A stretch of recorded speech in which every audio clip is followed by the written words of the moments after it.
Net FM Unlimited. අයිබෝවන් සුබ සන්ධ්‍යාවක්. බදාදා net FM unlimited. වෙනදට නම් අපි කියනවාගේ දේශපාලන සංවාදය. එහෙම සංවාදයකට අපි තාම යන්නේ නැහැ. අපි කිව්වාගේ රටේ ජනතාව පොදුවේ මුහුණ දීලා තියෙන ප්‍රශ්නයට පාර්ලිමේන්තුව තුලින් පිළිගන්න පුළුවන් හරි විසඳුමක් ලැබෙන තුරු අපි ඊට ඉඩක් වෙන් කරන්නේ නැහැ. නමුත් මේ වෙලාවේ අපි දකිනවා සමාජය, පුරවැසියන්, විද්වතුන් යම් මට්ටමකට වෙනදාට වඩා අපි ජීවත් වෙන රට වෙනත් රටවල් සමග සංසන්දනය කරමින් යම් වෙලාවට අපි කතා කරන අවස්ථා තියෙනවා. පහසුකම් භුක්ති විඳිනවා කෙසේ වෙතත් සරල ජීවන තත්ත්වයවත් පවත්වාගෙන යන්න අපිට හැකියාවක් තියනවාද කියන තර්කය, ප්‍රශ්නය ගැඹුරින් මුළු සමාජයේම කතා බහ කරන වෙලාවක්. ඒකට පුරවැසියන් විදියට යම් සක්‍රියදායකත්වයක් ලැබෙනවා. වෙනදට වඩා වෘත්තිකයන් ඒ සඳහා මැදිහත් වෙලා ඉන්නවා. ඉතින් ඒ හරහා අපි උත්සාහ කරනවා රටට යහපතක් කරගන්න. ඉතින් ඒ වෙනුවෙන් මම හිතන්නේ මේ ඉංජිනේරුවරුන්ට විශාල වගකීමක් පැවරෙනවා. ඒ වගේම කළ හැකි දේවලුත් තිබෙනවා. අපි අද එහෙම වගකීම් දරන්න පුළුවන්, දරන්න කැමති යම් අවස්ථාවලදී එහෙම උත්සාහයන් අරගත්තු. ඒ උත්සාහයන් පිළිබඳව අපිත් එක්ක කතා කරපු තරුණ මහාචාර්යවරයෙකුට, ඉංජිනේරුවරයෙකුට ආරාධනා කළා. මීට පෙර එතුමා නව නිපැයුම්කරුවන්ගේ කොමිසමේ කොමසාරිස්වරයා විදිහට අපේ වැඩසටහනට සහභාගී වුණා. එක අවස්ථාවක් ඔබට මතකයි විද්‍යුත් විකාශකයන්ගේ සංසදයේ සියලු මාධ්‍ය සමග කරන වැඩසටහනේදීත් ඔහු නව නිපැයුම්කරුවන්ගේ කොමිසමේ කොමසාරිස්වරයා විදිහට ඒ මොහොතේ ඔබට කතා කළා, රටටම කතා කළා. දැන් අපි ඔහුත් එක්ක මේ තත්ත්වය පිළිබඳව යම් සංවාදයක යෙදෙනවා. අපි ආරාධනා කළා මොරටුව විශ්වවිද්‍යාලයේ මහාචාර්ය රංගික හල්වතුර ඉංජිනේරුතුමාට, මහාචාර්යතුමාට ආයුබෝවන් ඔබතුමාට. ආයුබෝවන් මනෝජ්. ඇත්තටම මේ අපි ඒ කාලේ කොවිඩ් කාලේ යම් සුබදායි බලාපොරොත්තු රැසක් එක්ක හිටියේ. විශේෂයෙන්ම මේ ඔබතුමාලව නවනිපැයුම් කරුවන්ගේ කොමිසම, නවනිපැයුම් කරුවන් වැඩි වශයෙන් අපි හොයාගෙන ගියා. උන්ට අවස්ථා දෙන්න හෙව්වා. දැන් ඒවා මේ වෙනකොට යථාර්ථයක් වෙලා තියෙනවද මහාචාර්යතුමා? අපි එතනින් ආරම්භ කරන්න කැමතියි. හැබැයි දැන් ඔබ ඒ කොමිසමේ කොමසාරිස් නෙවෙයි. පැහැදිලිව මම එක කොමසාරිස් නෙමෙයි. නමුත් අපි කතා කරොතින් 2019 පස්සේ නැත්නම් 2020 මුල් වකවානුවේ තමයි අපි කොවිඩ් වසංගතය කියන එකට මුලින්ම කතා කරන්න ගත්තේ. ඒතර එතන ඉඳලා ලංකාවේ යම්කිසි පිබිදීමක් ආව මනෝජ් මේ යම් දේවල් අපි නිර්මාණය කළ යුතුයි කියලා. මොකද යපුම් සංස්කෘතියක හිටියා. යපුම් සංස්කෘතියෙන් මිදීමේ අරමුණින් නෙමෙයි ඒ වෙලාවේ. නමුත් යම් විදියකට යම්කිසි බාධාවන් එල්ල වුණා. සප්ලයි චේන් එකේ නැත්නම් මේ සැපයුම් අංශයේ බාධාවන් එල්ල වුණා. ඊට පස්සේ අපි කතා කරන්න ගත්ත අලුත් දේවල් හදන එක පැත්තක්. අනිත් පැත්ත තමයි මේ වෙලාවේ තිබිච්ච මේ රටේ කවදාක්වත් නැති විදියට මිනිස්සුන්ට නිදහසක් ලැබෙන්න ගත්තා. මොකද කොවිඩ් වසංගතයත් එක්ක එක්තරා විදියකට අපිව කොටු වුණා, අපි ගෙවල් ඇතුලේ කොටු වුණා. ඒතර අපිට කරන්න වැඩක් තිබුණේ නැහැ. සමහර ටීවී එක බලලමත් එපා වුණා, රේඩියෝ එක අහලමත් එපා වුණා. ඊට පස්සේ මිනිස්සු කල්පනා කරා මේ නිකන් ඉන්න වෙලාව යම්කිසි වැඩදායී දෙයකට ප්‍රයෝජනයකට ගන්න. ඉතින් ඕක තමයි අපි යම්කිසි විදියකට නවනිපැයුම් කරුවන්ගේ කොමිසම විදියට අපි උත්සාහ කරේ මේ කාල කළමනාකරණයක් කරගෙන මේක යම්කිසි විදියක කැරැල්ලක් නිර්මාණය කරන. රැලි වලට මම ආස නැති මිනිස්සෙක්. රැලි කියන්නේ රැවිල්ල වැල්ලේ තියෙන ඒවා තරන් යන එකක්. නමුත් කැරැල්ලක් නිර්මාණය කරන්න. ඉතින් සාර්ථක වුණා කියලා කියන්න පුළුවන්. මොකද විශේෂයෙන් පාසල් දරුවෝ අර පාසල් ඇතුලේ කාමරය ඇතුලේ හිර වෙලා හිටපු දරුවෝ එළියට ඇවිල්ලා අලුත් දේවල් නිර්මාණය කරන්න ගත්තා. රටේ අවශ්‍යතාවය තේරුම් ගත්තා. මොකද එතන අනිවාර්යෙන් නිමිත්තක් තිබුණා මනෝජ්. ඒක තමයි මේ ප්‍රශ්න තිබුණා. රටේ ප්‍රශ්න තියෙන එකක් කොවිඩ් එක ඇවිල්ලා තිබිච්ච ප්‍රශ්න තිබුණා. අර මූණට දාන මුඛාවරණේ ඉඳලා ලොකු ප්‍රශ්න සමහරට රෝහල් වල තියෙන අර ICU බෙඩ් එකට දක්වා ප්‍රශ්න කොට රාශියක් ලංකාව ඇතුලේ තිබුණා. සහ ඒකට අවශ්‍ය කරන සැපයුම පිට රටවල වලින් ආවේ නැහැ. ඒතකොට ඒ වෙලාවේ නිමිත්තක් රට ඇතුලේ තිබුණා. ඒතකොට සාමාන්‍ය නවනිපැයුම් කරන්නට වැදගත් වෙන පළවෙනිම සාධකය තමයි වස්තු බීජය තමයි නිමිත්තක් නැත්නම් ප්‍රශ්න කියන එක. ප්‍රශ්න එමඩ තිබුණා ඒ වෙලාවේ. ඉතින් ඒකත් එක්ක යම්කිසි විදියක පිබිදීමක් රට ඇතුලේ තිබුණා. නමුත් අර ලංකාවේ සාමාන්‍ය තියෙනවානේ කතාවක් ඕනම දෙයක් අර සති දෙකක තුනකට වඩා තියෙන්නේ නැහැ කියලා. ඒ වගේම දෙයක් තමයි ඒ වෙලාවේ සිද්ධ වුණේ. මොකද ලංකාවේ නවනිපැයුම් කරණයත් එක්ක ඉස්සරහට ආවත් මම හිතන්නේ ඒක පිළිගන්න මට්ටමේ මේ සමාජ මේ පසුබිමක් රට ඇතුලේ තිබුණා කියලා. ඉතින් ඒක තමයි ඒ රැල්ලෙන් වැටිල්ල අපි නැවතත් 22 විතර වෙනකොට සම්පූර්ණ රට ආඝාතයට යන තත්ත්වයටපත් වෙන්නේ නැතුව ඒ රැල්ලේ මම හිතනවා අපි තාමත් සාර්ථක ප්‍රතිඵල ලබා ගත්ත අලුත් දේවල් නිර්මාණය වුණා. ඒකත් එක්ක යම් කිසි විදියක අලුත් ව්‍යාපාර දියුණු වුණා. ඉතින් ඒකට මොන විදියට දේශපාලන සහයෝගය ලැබුණාද කියන එක මම දන්නේ නැහැ. නමුත් මම දේශපාලනඥයන්ට දොස් කියන්න කැමති පුද්ගලයෙක් නෙමෙයි. මොකද ඒකට සමාජ පිළිගැනීම මොන තරම් දුරට තිබුණාද, සමාජයේ අවබෝධය මොන තරම් දුරට තිබුණාද කියන එක මත යම් කිසි විදියක බිඳ වැටීමක් සිද්ධ වුණා. මොකද තාම මම හිතන්නේ නැහැ ලංකාවේ තරම් දුප්පත් කියලා මනෝජ්. මොකද අපිම දෙයක් හදාගෙන අපිම දෙයක් වවාගෙන කන්න ඕන මට්ටමට තාම රට වැටිලා නැහැ කියලා මම හිතනවා අදත්. ඉතින් ඒක තමයි ඒ දේවල් කඩාගෙන වැටෙන්න මූලිකම හේතුව. අර මේ හැමෝම කරන පොදු චෝදනාවට විරුද්ධව ඔබ අදහසක් ඉදිරිපත් කළේ. දැන් මේ වෙලාවේ සමාජයේ තියෙන ප්‍රධාන සරණ පාඨයක්නේ දේශපාලඥයන් එපා, 225 එපා, ඒ අය තමයි මේ ඔක්කොම කරේ කියලා. ඔබ කියනවා ඉංජිනේරුවරයෙක් විදියට, මහාචාර්යවරයෙක් විදියට දේශපාලඥයන්ට එහෙම චෝදනා කරන්න, බනින්න, දොස් පවරන්න ඔබ කැමති නැහැ කියලා. මෙහෙමයි මනෝජ්, ඒක හරිම මේ අසාර්ථක ඒ වගේම වැරදි ප්‍රකාශයක්. නිකන් හිතමුකෝ අපි අපේ ඉන්නවා පාර්ලිමේන්තුව 225ක්. අපි ওই 225 දන එක ජනාධිපතිවරයාගෙන් ඉඳලා 225ම අපි එපා කියලා කියනවා. 226ම. නිකන් ගත්තොත් ලංකාවේ මිලියන 22ක් ඉන්නවා. ලක්ෂ 220ක් අපි 225ක් ඉන්නවා කියමු. ඒතර පාර්ලිමේන්තුවේ ඉන්න එක චරිතයකට පුළුවන් නම් රටේ ඉන්න ලක්ෂයක් පාලනය කරන්න. නැත්නම් රටේ ඉන්න ලක්ෂයකගේ බලාපොරොත්තු සිහින බිඳ දාන්න පුළුවන් නම් එක මිනිස්සෙකුට ඒ මනුස්සයා මාර චරිතයක් වෙන්න ඕනේ. අර අපේ අර සමාජ භාෂාවෙන් පට්ට චරිතයක් වෙන්න ඕනේ. ඇත්තටම ඒතර එහෙම චරිතයක් වෙන්න නම් නැත්නම් රටේ ඉන්නවා විශ්වවිද්‍යාල පද්ධතිය ගන්න විශ්වවිද්‍යාල පද්ධතිය ඇතුළේ ඉන්නවා මහාචාර්යවරු ආචාර්යවරු නිකන් 5000ක් 6000ක් 7000ක් විතර. ඒතර ඊට වඩා අඩු කොටසක් උපාධියක් නැති, සමහරලාට අධ්‍යාපන සුසුකම් කියලා අර මූලිකම අධ්‍යාපන සුසුකමක් නැති මහාචාර්ය ආචාර්යවරු නොවන පිරිසකට පුළුවන්කම තියෙනවා එක පුද්ගලයෙකුට ලක්ෂයක් පාලනය කරන්න. මම දකින විදිහට උන්ට PhD 4-5ක් තියෙනවනේ. එහෙම පිරිස් නෙමෙයි. ඒතකොට අපි කොහොමද අපේ සාමූහික සමාජ වගකීම ගැන අවබෝධයක් නැතුව අපි හරි දක්ෂද? අපි හරි ලේසියෙන් ජීවිතය දකින චරිතනේ. අපි තාම ජීවත් වෙන්නේ මහා සුපෝකභෝගී ලෝකවලනේ. ඉතින් ඒකනේ අපි හැමතිස්සෙම ආසයි අපේ තියෙන රාජකාරී, අපේ තියෙන වගකීම තව කෙනෙකුට පවරන්න. අපේ දොස් ටිකක් තව කෙනෙකුට පවරන්න. මම දකින්නේ මේ වෙලාවේ 225ම කියන තැනට ඇඟිල්ල දික් කරන්නේ. ඒ පැත්තට ඇඟිල්ල දිගු වෙන්නේ අපේ සාමූහික සමාජයේ වගකීම අවබෝධ නොකරගත්ත හින්දා. මොකද ඔවුන්ට ඔය කියන මට්ටමේ ඔවුන්ට හැකියාවක් තියෙනවා නම් රට වට්ටන්න. ඔය කියන මට්ටමට පුළුවන් නම් එක පුද්ගලයෙකුට ලක්ෂකගේ බලාපොරොත්තු බිඳ දාන්න. ඉතින් ඔවුන් මාර සිරාචරිත වෙන්න ඕනේ. මම දකින්නේ නැහැ එහෙම සිරාචරිත දේශපාලනය ඇතුළේ ඉන්නවා කියලා. දැන් ඒ කියන්නේ ඔබ කියන්නේ මේ වරයෝ කියලා ගෙන්න ගන්න, පළයව කියලා එලවන, දියව් කියලා ඉල්ලන පුරවැසියෝම තමයි මේකට වග කියන්න ඕන ඔබ කියන විදිහට. පැහැදිලිවම වග කිය යුතුයි මනෝජ්. කියන්නේ වග කියනවට වඩා මං හිතන්නේ වගකීම් පැහැර හැරීමයි මෙතන තියෙන ගැටලුව. මොකද අපි අපේ හැම කෙනෙකුටම මේ සමාජයේ ජීවත් වෙන මිලියන 22ක හැම පුද්ගලයෙකුටම හැම පුරුකටම තියෙනවා සාමූහික සමාජ වගකීමක්. අපි ගැන හිතනවා වගේම මේක මගේ රට, මේක මගේ ගම, මේක මගේ නගරය, මේක මගේ පාසල, මේ මගේ වැඩ කරන තැන. ඔය කියන හැඟීමෙන් කීයෙන් කී දෙනාද වැඩ කරන්නේ? වැඩ කරන්නේ එකම එක පිරිස තමයි ඔය කියන 225. ඕන් වැඩ කරන ඕන් වෙනුවෙන්, ඕන් වැඩ කරන ඕන් නියෝජනය කරන කණ්ඩායම වෙනුවෙන් ඔවුන් දක්ෂයි. ඔවුන්ගේ රාජකාරිය කරලා තියෙන. සරලවම කිව්වොත් ඔවුන් පුරුදු වෙලා තියෙන දූෂණය, වංචාව හා මර්ධනය නම් මම හිතන්නේ අද ඔවුන් තරම් මේ ජයග්‍රහණය කරපු පිරිසක් රටේ නෑ. ඉතින් අපි බලාපොරොත්තු වෙච්ච සිහිනයට යන්න බැරුණා. මනෝජ් ජනමාධ්‍යවේදියෙක්, මනෝජ් ආස වුණා ස්වාධීන චින්තනයක් තියෙන ස්වයං මතධාරීන් පිරිසක් ලංකාවේ හදන්න. මනෝජ් පරාදයි. මම විශ්වවිද්‍යාල මහාචාර්යවරයෙක්. මට ඕනුණා දැනුමින් ස්වයංපෝෂිත අලුත් දැනුම නිර්මාණය කරන්න පුළුවන් පරම්පරාවක් බිහි කරන්න. මම පරාදයි. නමුත් ඔවුන් කිසිම දෙයක් නැතුව, කිසිම ඔය කියන විදිහ අධ්‍යාපන සුසුකමක් කිසිම දෙයක් නැතුව ඔවුන් අද ජයග්‍රහණය කරලා තියෙන ඔවුන්ගේ අභිප්‍රාය. කොහොමද ඒක දින්නේ? උතරයි අපිට කතා කරන්න දෙන්නේ. උන්ට අපේ ජීවිත කාලය තුළින් ලබා නොගත්ත සහ ඔවුන් ලබාගත සහ ඔවුන්ට තියෙන අපිට නැත්තේ මොකද්ද කියන එක අපි තේරුම් ගන්න ඕනේ. ඔය කියන අධ්‍යාපන සුසුකම ඔවුන්ට නැහැ. ඒතර ඔවුන් කොහොමද දින්නේ? ඔවුන්ට එක දෙයක් තියෙනවා මනෝජ්, මටයි ඔයාටයි නැති සහ මේ බහුතර සමාජයේ නැති. ඔවුන්ට තියෙන හොඳ සමාජ කියවීමක්.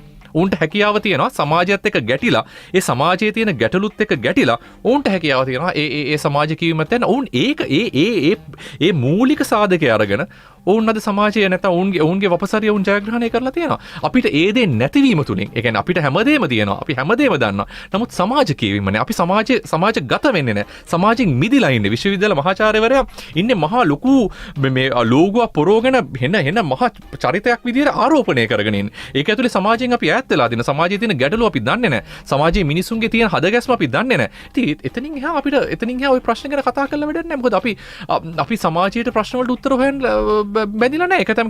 ඒක තමයි මම කිව්වේ. ඒතර අපි හැමතිස්සෙම උත්සාහ කරන්නේ අපේ තියෙන වගකීම තව කෙනෙකුට ආරෝපණය කරලා රයිට් අපි නිදහස් මේක තමයි කරන්නේ. දැනුත් අපි කරන්න උත්සාහ කරන එක.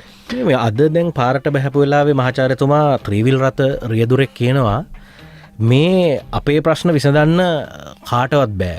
ඔය උගත්ය කියන මහත්තුරුන්ටත් බෑ, දේශපාලඥයන්ටත් බෑ. ඒ මොකද අපි යන තැන්වල නෙමෙයි ඒගොල්ලෝ යන්නේ. අපි යන ගමන් නෙවෙයි යන්නේ. අපි යන වාහනවල නෙවෙයි යන්නේ. අපි ගැවසෙන තැන අපි අනේන තැන්වල තමයි ප්‍රශ්නේ තියෙන්නේ කියලා. හැබැයි ඔබ කියන විදිහට එක්තරා විදියකට ඒ සමාජයට ඔවුන්ගේ දේශපාලන අවශ්‍යතාවය වෙනුවෙන් හරි දේශපාලඥයා බහිනවා. වෘත්තිකයා ඊට ටිකක් දුරයිද?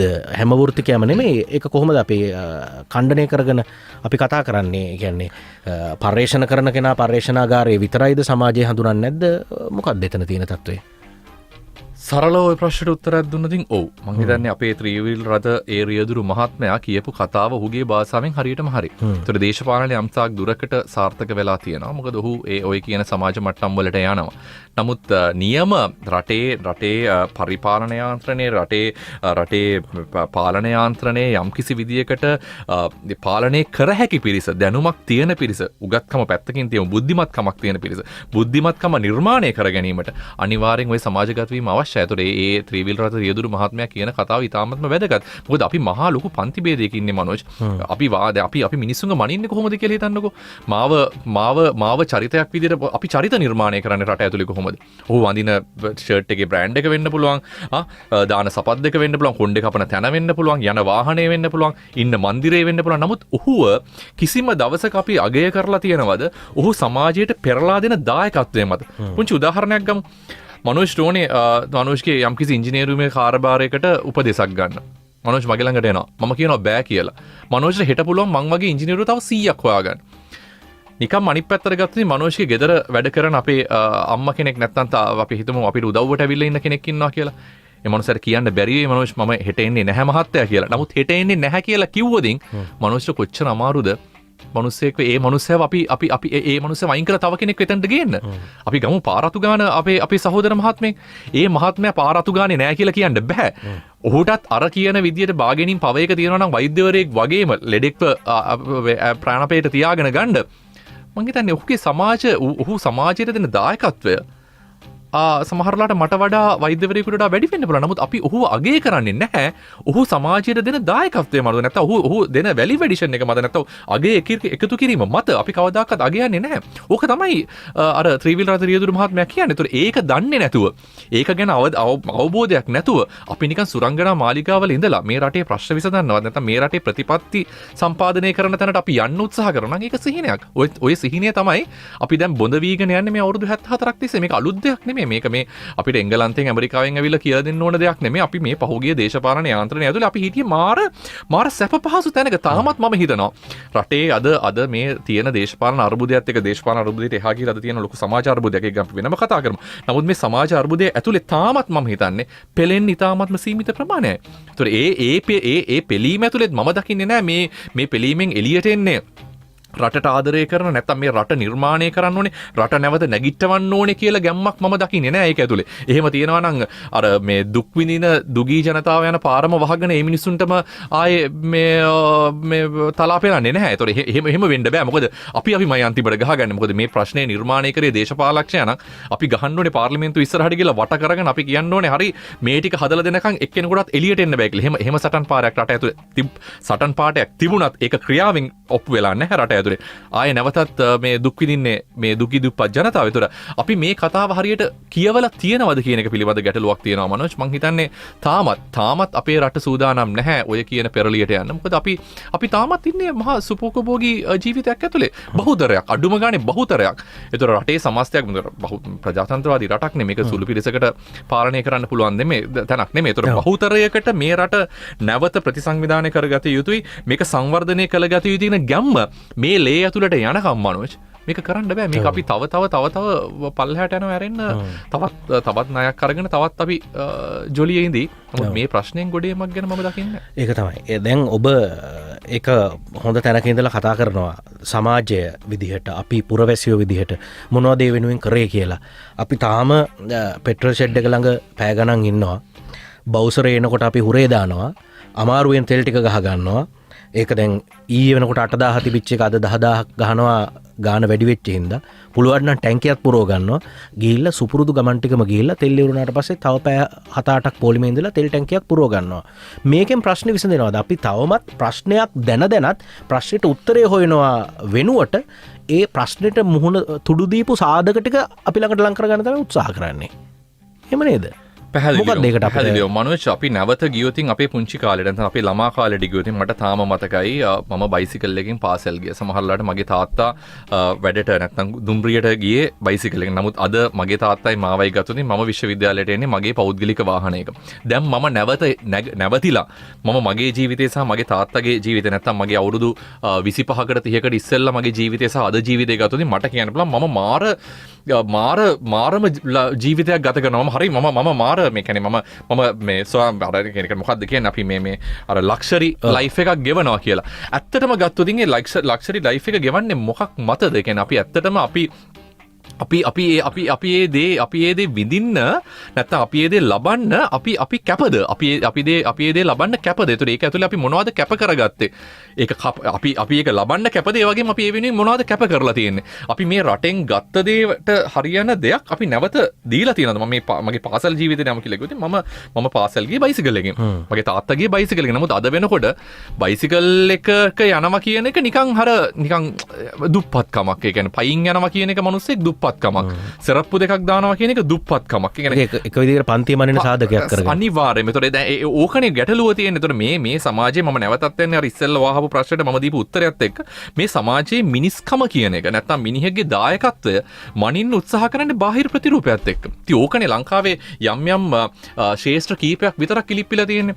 ලංකාවේ ඇත්තටම හම්බ කරනවා සහ රටේ යම්කිසි විදියක දායකත්වයක් දෙන්න පුළුවන් ශේෂ්ත්‍ර ගණනාවක් තියෙනවා. නමුත් අපි සීමිත ශේෂ්ත්‍ර ප්‍රමාණයක් අතින් අරගෙන අපිට ලබන්න බැරි වෙච්ච සිහින ටිකක් සමහරවිට දෙමව්පියෝ විදියට අපි පාසල් ජීවිතේදී මම හිතාගෙන හිටියා ඉංජිනේරුවෙක් වෙන්න. නමුත් මට බැරුණා මම කොහොම හරි කළා මගේ ළමයාව ඉංජිනේරුවෙක් කරනවා. ඒතර ළමයා සමහරලාට දන්නවා වෙන අන්ත ගොඩක් තියෙනවා. නමුත් ඒ ළමයාට එතනට යන්න විදියක් නැහැ. මොකද රටේ සමාජ පිළිගැනීම තියෙන වෙන තැනක. ඉතින් ඔන්න ඕක කියන්නේ අපේ තියෙන රටේ තියෙන මිනිස්සුන්ගේ ආකල්පමය සංවර්ධනයක් නැතුව නැත්තම් මේ බ්‍රේන් වොෂ් එකක් කරන්නේ නැතුව මේකට කොච්චර මේ උත්තර හොයන්න හදුවත් මේක කරන්න බෑ. මොකද මිනිස්සු සූදානම් නැහැ. මිනිස්සු තාම කැමති නැහැ මේ තමන් ඉන්න සුඛෝභෝගී ජීවිතෙන් එළියට බහින්න. මේක මාර සැපක්. මොකද වෙනද අපි කිලෝමීටර 5-6ක් බයිසිකල් එකේ ගිය මනුස්සය දැන් එළියට බහලා ටක් ගාලා ඌබ එකක් දාගෙන නැත්තම් ටැක්සි එකක් දාගෙන යනවා. ඉතින් දෙයියනේ අපි වෙන රටකට ගියාම සමහරලාට ඕක නැහැ. සමහරලාට වෙන රටක කිලෝමීටර 20ක් 30ක් යන අනිවාර්යෙන් ඒගොල්ලෝ පාවිච්චි කරන්නේ මේ පබ්ලික් ට්‍රාන්ස්පෝර්ට්. නමුත් ලංකාවේ කළුතරින්දලා මම කළුතරින්දලා කොළඹට එන තනි වාහනයකින් පිරිස් කොච්චර ඉන්නවද? ඒතර එහෙම බැලුවොත් සමහරවල්ලාට ඔය කියන සංවර්ධිත නැත්නම් දලදේශීය නිෂ්පාදනය දලදේශීය ආදායම අපේ වගේ 100,000 ගුණයක් වැඩි රටක ජීවත් වෙන මිනිස්සෙක්ගේ සැප පහසු ජීවිතේට වඩා වැඩි සැප පහසු ජීවිතයක් සමහරවල්ලාට ලංකාවේ පිරිස් විඳිනවා. අපි ඒක විඳින්න කැපද? ඔව්.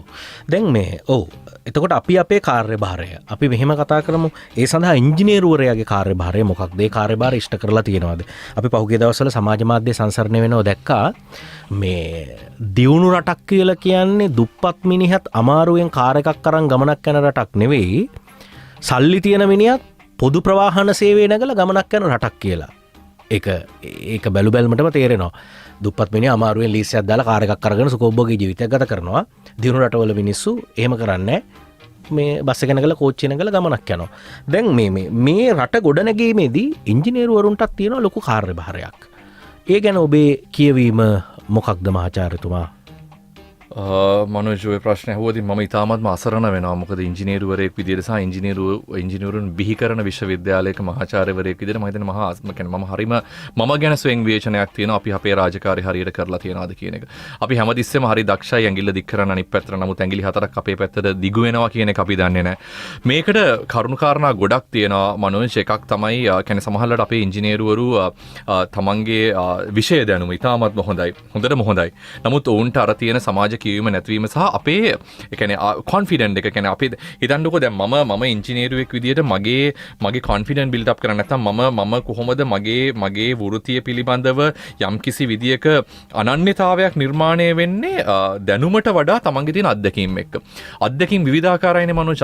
අත්දැකීම් මට මගේ අත්දැකීම් ලබන්නත් පුළුවන්. ඒ වගේම මට ඔයා කරන දේක් බලාගෙන ඒක අනුවත් මගේ ජීවිතේ සකස ගන්න පුළුවන්. නමුත් අවාසනාවකට ලංකාවේ අපි වෙන රටවල දැන් මගේ මේ ඉංජිනේරු වෘත්තිය ගැන මම අහපු ඉන්න මොකද ඒක ප්‍රායෝගික වෘත්තියක්. ඒ වගේම ප්‍රායෝගික අධ්‍යාපනයක් දිය යුතු තැනක්. නමුත් ඒ ප්‍රායෝගික අධ්‍යාපනයෙන් ඔබට ගිහිල්ලා අපි මේක න්‍යායාත්මක නැත්නම් කරුණු මත පදනම් වෙච්ච දැනුමක් බවට පරිවර්තනය වීම ඇතුලේ තමයි ඔය ගැටලුව නිර්මාණය වෙලා තියෙන්නේ. මොකද අපි හැමතිස්සෙම ප්‍රායෝගික ඉංජිනේරුවෙක් නිර්මාණය කරන්නේ නැහැ කියලා මම හිතනවා. ප්‍රායෝගික ඉංජිනේරුවෙක් නිර්මාණය නොවීම ඇතුලේ ඔහුට ස්වයංව තීරණ ගැනීමේ හැකියාව මොට කරලා තියෙනවා. ඉතින් ඒකත් එක්ක ඉතින් රටේ විවිධ ස්ථානවල ඉංජිනේරුමය දායකත්වයේ දෙන්න පුළුවන් චරිත ටික මොට වෙලා තියෙන. ඉතින් ඔවුන් මොට වීම ඇතුලේ ආයේ දේශපාලනික එළියට ආපු චරිත ටික ඔවුන්ගේ දේශපාලන පැවැත්ම වෙනුවෙන් ඉතින් ඔවුන් ප්‍රතිපත්ති සම්පාදනය කරනවා.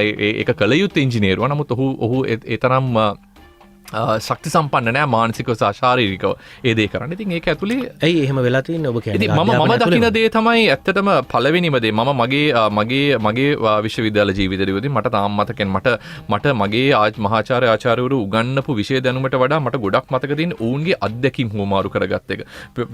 අපි පන්ති කාමරය ඇතුලේ නැත්තම් දේශකාගාරයේ ඇතුලේ ගොඩක් වෙලාවට අපි දුන් පැය දෙක ලෙක්චර් එකක් තියෙනවා නම් පැය දෙකේ ලෙක්චර් එක ඇතුලේ සමහරවිට ඔහු පැය භාගයක් විෂය දැනුම උගන්වලා ඇති. අනිත් පැය එකහමාරම නැත්නම් දෙකහමාරම ඔහු කතා කරන්නේ ඔහු ජීවිතේ විඳපු වැඩ නැත්නම් ඔහු යම්කිසි ප්‍රශ්නයක් කොහොමද ඒක වැළඳගත්තේ කියන එක කොහොමද මේ ප්‍රශ්නට උත්තරේ හොයාගත්තේ කියන එක. ඒතර ඒක ඇතුලේ තමයි අපේ කොන්ෆිඩන්ට් බිල්ඩ් අප් වෙන. ඒතර අපි දන්නවා රයිට් මෙහෙම දෙයක් මෙයාට වෙලා තියෙනවා. ඒතර මටත් මේ ප්‍රශ්නේ මාවද මොකද ඉංජිනේරු විද්‍යාවයි කියන්නේ දැන් මෙහෙමනේ දැන් අපි දැන් මනෝජ්ගේ මොලේ දියුණු වෙලා තියෙන විදිය මගේ මොලේ දියුණු වෙච්ච විදිය දෙකයිනේ. දැන් ලංකාවේ මෙහෙම අපි දැන් ඕක කතා කරන්න ගියොත් අපිට A level වලටම ගිහිල්ලා එන්න වෙනවා. දැන් ලංකාවේ පිළිගැනීමක් තියෙනවානේ ගණිතය සහ විද්‍යාව හදාරන අය තමයි සිරාචරිත. ආටෝ වැඩක් නැහැ. කොමර්ස් කරන උන් වැඩක් නැහැ. ඒතර ඔන්න ඕකනේ මනෝජ් ඔතන පළවෙනියෙන්ම ඇනේ ගහන්නේ ඔන්න ඔතන.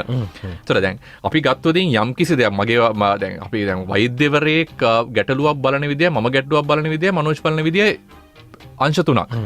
විවිධ තුනක්. ඒතර අපි මේක න්‍යායාත්මක දැනුමින් විතරක් කතා කරන්න ගියොත් අපි තුන් දෙනාම එකම විදියට මේ ප්‍රශ්නේ බලයි. ඒතර මේ ප්‍රශ්නේ විවිධ අංශ තුනකින් බලන්න අපි තුන් දෙනාගේ මොලේ දියුණු වෙලා තියෙනවනේ තුන් විදියකට. මම එක විදියකට ඔයා එක විදියකට වෛද්‍යවරයෙක් තව විදියකට. ඒතර මෙන්න මේක නැතුව අපි තුන් දෙනාම න්‍යායාත්මක දැනුමත් එක්ක මේ ප්‍රශ්නේ එක විදියට බලන්න උත්සාහ කරොත් අපි තුන් දෙනාම එකම විදියට උත්තර හොයන්න ගනි. ඒක නෙමෙයි වෙන්න ඕනේ. ඒක නෙමෙයි වෙන. ඒතර ඒ විවිධාකාර විදියට මනස සංවර්ධනය කරන්න නම් මං හිතන්නේ න්‍යායාත්මක දැනුමට එහා ගිහිල්ලා අර අත්දැකීම් හුවමාරු කර ගැනීම වැදගත්. ඒක තමයි අපි අපේ කාලේ දැක්කේ. නමුත් අද මේ යුගයේ අපි ඒක දකින්නේ නැහැ. අනිත් එක තමයි විශ්වවිද්‍යාල ඇතුලේ මනෝජ් ලොකුම ගැටලුව තමයි මේ විශ්වවිද්‍යාල මම දකින්නේ ලංකාව ඇතුලේ විශ්වවිද්‍යාල දකින්න තියනවා කියලා. සමාවෙන්න ඕනේ මම මේ වචනේ කිව්වට. මොකද ලංකාව ඇතුලේ විශ්වවිද්‍යාල නැහැ මනෝජ්. ලංකාවේ තියෙන්නේ මේ ටීචින් ඉන්ස්ටිටියුට්ස් නැත්තම් මේ දැනුම බෙදාහරන ආයතන විතරයි. මොකද ඉස්කෝලයක් සහ විශ්වවිද්‍යාලයක් අතර ලොකු වෙනසක් තියෙනවා. ඉස්කෝලයක් කියන්නේ දැනුම බෙදා හැරීම. දන්න දේ උගන්වනවා. නමුත් විශ්වවිද්‍යාලයක් කියන්නේ දන්න දේ උගන්වනවා වෙන්න බෑ. ඒතර දැනුම එකක් තමයි කියන්නේ විශ්වවිද්‍යාලයක් වුණාම ඒක මේ knowledge creation and dissemination එක අපි අලුත් දැනුම හොයාගත යුතුයි. ඒ දැනුම සමාජගත කළ යුතුයි. එහෙම වෙනවා නම් විශ්වවිද්‍යාල අද රට මේ විදිහට තියෙන්න බෑ. මොකද අපි අලුත් දේවල් නිර්මාණය වෙනවද විශ්වවිද්‍යාල ඇතුලේ? අලුත් දැනුමක් නිර්මාණය වෙනවද? ඒක සමාජගත වෙනවද? එහෙම තියෙනවා නම් මම හිතන්නේ මාධ්‍ය දැනගන්න ඕනේ මට වඩා හොඳට. ඉතින් ඒක තමයි ලොකුම ගැටලුව තියෙන්නේ. ඒතකොට ඉංජිනේරු පීඨ ඇතුලේ මම හිතන්නේ ඊට වඩා වැඩියමක් සිද්ධ විය යුතුයි. දැනුම බෙදා දෙනවට වඩා අලුත් දැනුම නිර්මාණය කළ යුතුයි. ඒකට වෙන රටක තියෙන දෙයක් කොපි කරලා ඇවිල්ලා මෙතන ප්ලාන් කරන එක නැත්නම් මෙතන රෝපණය කරන එක නෙමෙයි විය යුත්තේ. මම හිතන්නේ අපි අලුත් දැනුම හොයාගෙන ආවද මොකද අපිට එහෙම කරන්න බෑ මනෝජ්. කියන්නේ වෙන රටක තියෙනවා නැත්නම් තව කෙනෙක් කියපු පළියට ගෙනල්ලා මෙහෙ දාන්න බෑ. අපිට අපේම කියලා සංස්කෘතියක් ඇතුලේ උපසංස්කෘතියක් ඇතුලේ නිර්මාණය කරලා ගත යුතුයි. ඒතකොට ඒක කරන්න පුළුවන් හැකියාව තියෙන ඉංජිනේරු උපාධිධාරියෙක් විශ්වවිද්‍යාලය තුළ බිහි වෙනවද කියන එක මට නම් ලොකු ගැටලුවක්. දැන් මේ ලොකු යැපුම් මානසිකත්වයෙන් පෙළෙන සමාජයකට අවශ්‍ය හැමදේම ආනයනය කරලා දෙනවා. අපි ඉදිකට්ටේ ඉඳලා බෞද්ධ කොඩිය වැඩිපුර පාවිච්චි කරන්නේ ලංකාවේ බෞද්ධ කොඩියේ ඉඳලා ජාතික කොඩිය කියන්නේ අපේ ශ්‍රී ලංකාවේ ජාතික කොඩිය නම් ඒ ජාතික කොඩිය ශ්‍රී ලංකාවටනේ පාවිච්චි කරන්නේ. ඒ ජාතික කොඩිය ඉඳලා හැමදේම ආනයනය කරනවා. අපි එතනට ගිහිල්ලා තියෙනවා. සමහර රටවල් උදාහරණ ඔබත් දන්නවා මේ වැඩසටහන අහන අයට ප්‍රායෝගික අත්දැකීම් ඇති බොහොම අඩුවෙන් සුළුවෙන් පටන් අරගෙන ඒක රටේ අවශ්‍යතාවයට නෙමේ අතිරික්තය අපනයනය කරන තැනට ගිහිල්ලා තියෙනවා. ඉන්දියානු කිරි සමාගමේ උදාහරණයක් එහෙම මේ වෙලාවේ මතක් වෙනවා. පොදුවේ මේ පිළිබඳව කතා කළා පහුගිය කාලේ සැරිසරුවා සමාජ මාධ්‍ය ඇතුළෙත් ඔබ දකින්න ඇති. එතකොට මේවා වෙනුවෙන් ඉංජිනේරුවන්ටත් කරන්න බොහෝ දේවල් තියෙනවා නේද රංගික මහාචාර්යතුමා? පැහැදිලිව මනෝජ් නමුත් මනෝජ් කීපයකට මම පොඩි උණපූර්ණයක් කරන්න කැමතියි. මම හිතමනේ අපිට පුංචි උදාහරණයක් ගමුකෝ අල කියලා.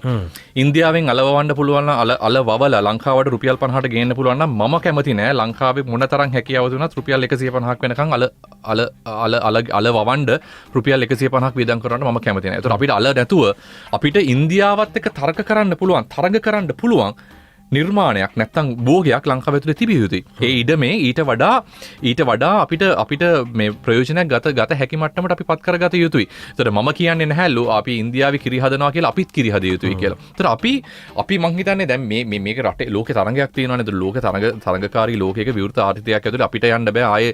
ආයේ පරණ 70 ගණන් වලට ගිහිල්ලා එතන ඉඳලා ආයේ නැගිටින්න බෑ. යන්න පුළුවන් නම් හොඳයි. නමුත් ඒක යන්න පුළුවන් ක්‍රමවේදයක් නෙමෙයි. ඒතර අපි හැමතිස්සෙම බලන්න ඕනේ ප්‍රැක්ටිකල් නැත්තම් මේ ප්‍රායෝගික දේවල් එක්ක අපි කතා කරන්න සිද්ධ වෙනවා. මේ තරඟකාරී ලෝකයේ ඇතුලේ නැත්නම් විවෘත ආර්ථිකය ඇතුලේ කොහොමද මේ කියන භාණ්ඩ හා සේවාවන් එක්ක තරඟකාරී මේ ආර්ථිකයකට අපි මුහුණ දෙන්නේ කියන එක අපි හොයන්න වෙනවා. ඒතකොට අපි ලෝකේ කරන පළියට අපිට කරන්න බෑ. මෙතනදී තමයි ගොඩක් වැදගත් වෙන්නේ මේ මනෝජ් මේ නව නිර්මාණ සහ නව උත්පාදන. ඒතර අපිට පුළුවන් නම් ලෝකේ කොහෙවත් නැති අලුත් දැනුම අපි ගත්තොත් ඇමරිකාව චීනය ගත්තත් මම හිතන්නේ මේ ගොඩාක් රටවල් අද දියුණු වෙලා තියෙන්නේ භාණ්ඩ හා සේවා වලටින් එහා ගිහිල්ලා මේ අලුත් දැනුමත් එක්ක නැත්තම් මේ ඉන්ටෙලෙක්චුවල් ප්‍රොපර්ටි බුද්ධිමය දේපලත් එක්ක. නමුත් ලංකාවේ බුද්ධිමය දේපලට තියලා තියෙන තැන සහ ඒකට තියෙන පිළිගැනීම ඉතාමත්ම පහළ තැනක තියෙන. ඉතින් ඒක එක්තරා විදියක ලොකු ගැටලුවක්. ඉංජිනේරුවරයෙක් හෝ වේවා සාමාන්‍ය පුද්ගලයෙක් හෝ වේවා මේ නව නිර්මාණ සහ නවෝත්පාදන වලට මේ රටේ තියෙන නැඹුරු අඩුවීමත් එක්ක ඔය කියන භාණ්ඩ හා සේවා ආර්ථිකයකට යන්න බැරි වෙලා තියෙනවා. ඒක තමයි ප්‍රධානම හේතුව විදිහට දකින්න. මොකද අපි අනුකරණ එක්ක යන්න උත්සාහ කරනවා. කියන්නේ අපි හැමතිස්සෙම උත්සාහ කරන්නේ රයිට් ඉන්දියාවේ මෙහෙම දෙයක් ගේනවා. අර කිව්වා වගේ චීනේ බෞද්ධ කොඩිය ගන්න අපිත් ගහමු බෞද්ධ කොඩිය. ඒක වැදගත් නෑ. ඒක අවශ්‍ය නෑ. ඒතකොට අපිව කොයි වෙලාවක හරි ඒ ලොකු ව්‍යාපාරිකයන්ට අපිව තරලා පොඩි කරලා දාන්න පුළුවන්. ඒතකොට අපි යන්නේ අලුත් දෙයක් එක්ක. අලුත් චින්තනයක් එක්ක. ඒතර මේකේ තවත් කතාවක් තියෙනවා මේ අපි දැන් නව නිර්මාණ නව උත්පාදන ගැන කතා කරනකොට ඒක මගේ ෆීල්ඩ් එකකින් දෙකපාරට ඔලුවට ආපු දෙයක්. ඒක ඇතුලේ මේ ප්‍රොඩක්ට් එකක්ම නෙමෙයි. අපිට ගොඩක් වෙලාට සේවා වලට යන්න පුළුවන්. අපි මොනවද තියෙන්නේ? අපි ගත්තොත් ටුවරිසම් සංචාරක ව්‍යාපාරය ගත්තොත් මම හිතන්නේ ලෝකෙ කිසිම කෙනෙකුට අපිත් එක්ක චැලෙන්ජ් කරන්න බෑ. ඒතර අපි බලන්න ඕනේ පළවෙනියෙන්ම අපි ළඟ තියෙන රිසෝසස් මොනවද? අපි ළඟ තියෙන දැනුම මොනවද? අපි ළඟ තියෙන මොනවද මේ සම්පත් මොනවද? ඒතර මේකත් එක්ක අපිට කොහෙටද යන්න පුළුවන්? නේද? තව කෙනෙක් කරන්නම් වාලේ කරනවා කියන එක මං හිතන්නේ නෑ අපි කළ යුතුයි කියලා. ඉතින් එතන ඉංජිනේරුවරයාගේ කාර්යභාරයක් තියෙනවා. මම මෙතන ඉංජිනේරුවරයාද කවුද කියන එක අදාළ නැහැ. මෙතන වැදගත් වෙන්නේ අලුතෙන් හිතන්න පුළුවන්, අලුතෙන් දකින්න පුළුවන්.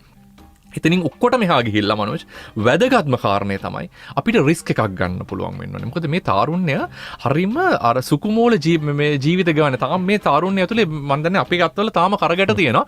මේ තාරුණ්‍යේ කරගට තියෙන තාරුණ්‍ය හරි අමාරුයි හොයන්න. මොකද තාරුණ්‍ය හරිම මේ ලාමකයි. මම මේකෙන් කියන්නේ මේ අර මං හිතන්නේ වචනේ මම පාවිච්චි කරන්න හොඳ නැහැ. නමුත් තාරුණ්‍ය මාර ලාමකයි. තාරුණ්‍ය මම දකින තාරුණ්‍ය කියන්නේ ඇත්තටම රිස්ක් එකක් ගන්න පුළුවන්, අවදානමක් ගන්න පුළුවන් චරිත. මම අර අපි මේ පහුගිය දවස්වල කතා කරේ බත්තර මුල්ලේ හරිය රට යනවා කියලා මම හිතන්නේ උන් න්‍යායුතුයි. කියන්නේ උන්ට බැරි නම් තමන්ගේ තාරුණ්‍ය සහ උන්ගේ තමන්ගේ හැකියාවත් එක්ක තමන්ට රටේ තියෙන මේක තමයි මේ තරම් මං හිතන්නේ හොඳ ප්ලැට්ෆෝම් එකක්, හොඳ වේදිකාවක් නෑ මනෝජ් වෙන කිසිම රටක තාරුණ්‍යට ප්ලේ කරන්න. කියන්නේ ලංකාවේ ගත්තොතින් රටේ ජනාධිපතිවරයාගේ ඉඳලා පල්ලෙහාම තැනට යනකම් ලොකු වැකියුම්යක් තියෙනවා, ලොකු රික්තකයක් තියෙනවා. ඉතින් ඌට වඩා හොඳ තෝතැන්නක් මම හිතන්නේ තාරුණ්‍යයකට තියෙයි කියලා. නමුත් අවාසනාවකට ලංකාවේ තාරුණ්‍ය ඉංජිනේරුවගේ ඉඳලා හැම පුරුකක්ම මම හිතන්නේ මේ රිස්ක් එක ගන්න නැත්නම් අවදානම ගැනීම කරන්නේ නැහැ. ඉතින් අවදානමක් ගන්න නැතුණා. අවදානමක් ගන්නවා කියන්නේ අර කැල්කියුලේටඩ් රිස්ක් එකක් නැතුව මේ ඔහේක දුවන්නම් වාලේ කියලා මොනවා හරි කරනවා කියන එක නෙමෙයි. ඒතර එකක් තමයි Tamanට තමන්ගේ අවදානම තක්සේරු කරගැනීමේ හැකියාවක් නැහැ. සහ අවදානමක් ගන්න තරම් තමන්ගේ මානසික ශක්තියක් නැහැ. ඒතර මේ වැටීම තමයි මේ අපි දකින්නේ. මේක ඉංජිනේරුවරයාටවත් ඉංජිනේරු වෘත්තියට මේ ලඝු කරන්න පුළුවන් කමක් නෙමෙයි. මේක සමාජයේ මුළු තාරුණ්‍යෙම තියෙන ගැටලුවක්. හොඳයි අපි මේ මොහොතේ ඇතිවෙලා තියෙන තත්ත්වයක් එක්ක විවිධ වෘත්තිකයන්ගේ මැදිහත්වීමත් එක්ක තමන්ගේ වෘත්තීය පැත්තෙන් තමන්ගේ අත්දැකීම් එක්ක සමාජයට කතා කරන අවස්ථාවක් අදත් අපි අන්ලිමිටඩ් බදාදා වැඩසටහනෙන් උදා කරගෙන ඉන්නේ. අපි ඒ වෙනුවෙන් ආරාධනා කළේ තරුණ මහාචාර්යවරයෙකුට මොරටු විශ්වවිද්‍යාලයේ ඉංජිනේරු රංගේ කහල්වතුර මහාචාර්යතුමාට අපි කෙටි විරාමයක් ලබාගෙන ඉතා ඉක්මනින් නැවත හමු වෙනවා. Net FM Unlimited. හොඳයි මේ අපි නැවතත් Net FM Unlimited සමග රංගේ කහල්වතුර මහාචාර්යතුමත් එක්ක හිටපු එකන නවනි පැවම්කරුවන්ගේ කොමිසමේ හිටපු කොමසාරිස්වරයත් එක්ක අපි කතා කරන්නේ ඒ පදවියත් අපි මතක් කරේ ආශ්‍රිතව කාරණා අපිට ආයි මතු කරගන්නත් තියෙන නිසා සහ ඒ ටයිටල් එක යටතේ ඒ නිලේ යටතේ වැඩසටහන් කීපයකට ඔබතුමා අපි සම්බන්ධ කරගත්තුත් නිසා බලාපොරොත්තු රාශියක් එක්ක අපි නවත්තපු තැනින් ආයිමත් ආරම්භයක් ගන්න ලෑස්ති. ඔබම කියනවා ඔව් පේනවා රටේ ජනාධිපතිවරයාගේ ඉඳලා ඉතා පහළට වෙනකන් ලොකු අවස්ථාවක් අවකාශයක් තියෙනවා. මෙතන තියෙනවා ලොකු අභියෝග ඇතුලේ අවස්ථා තියෙන බව මේ න්‍යායාත්මකවත් ඉගෙන ගන්නවා. එහෙම ඉගෙනගත්තු අය අභියෝග ඇතුලේ අවස්ථා නොසොයන එකේ ප්‍රශ්නකුත් තියෙනවා. ඔබ කියවනේ අවදානමක් ගන්න අකමැති රිස්ක් එකක් ගන්න අකමැති කියලා ඕනේ. ඒක මේ කාලෙම එහෙමයිනේ මහාචාර්යතුමා අපිත් දන්න විදියට ලංකාවේ ඉන්න ව්‍යවසායකයෝ 2.5යි. 97.5ක් රස්සා හොයාගෙන යන්නේ. 2.5ක් හදන රස්සා හොයාගෙන 97.5ක් යනවා. ඉතින් එහෙම සමාජයක් ගොඩනගන්නේ කොහොමද? එතකොට ඒ වෙනුවෙන් අපිට මොනවද කරන්න පුළුවන්? මම හිතන්නේ ඉංජිනේරුවරුන්ටත් මම ඔබේ විෂය නිසා මම කතා කරන්නේ. නවනි පැවම් කරුව කරපු දේවලුත් ඔබ දකින්න ඇති. ඒ අයට ඇත්තටම හොඳ අවස්ථාවක් තියෙනව නේද? ඔබ කිව්වා කරන්නම් වල නිෂ්පාදන කරන්න බෑ මේ කැල්කුලේටඩ් රිස්ක් එකක් අරගන්න ඕනේ. එහෙම කරලා ඔවුන් ඒ තත්ත්වයට එන්නේ ඇයි පසුබාන්නේ?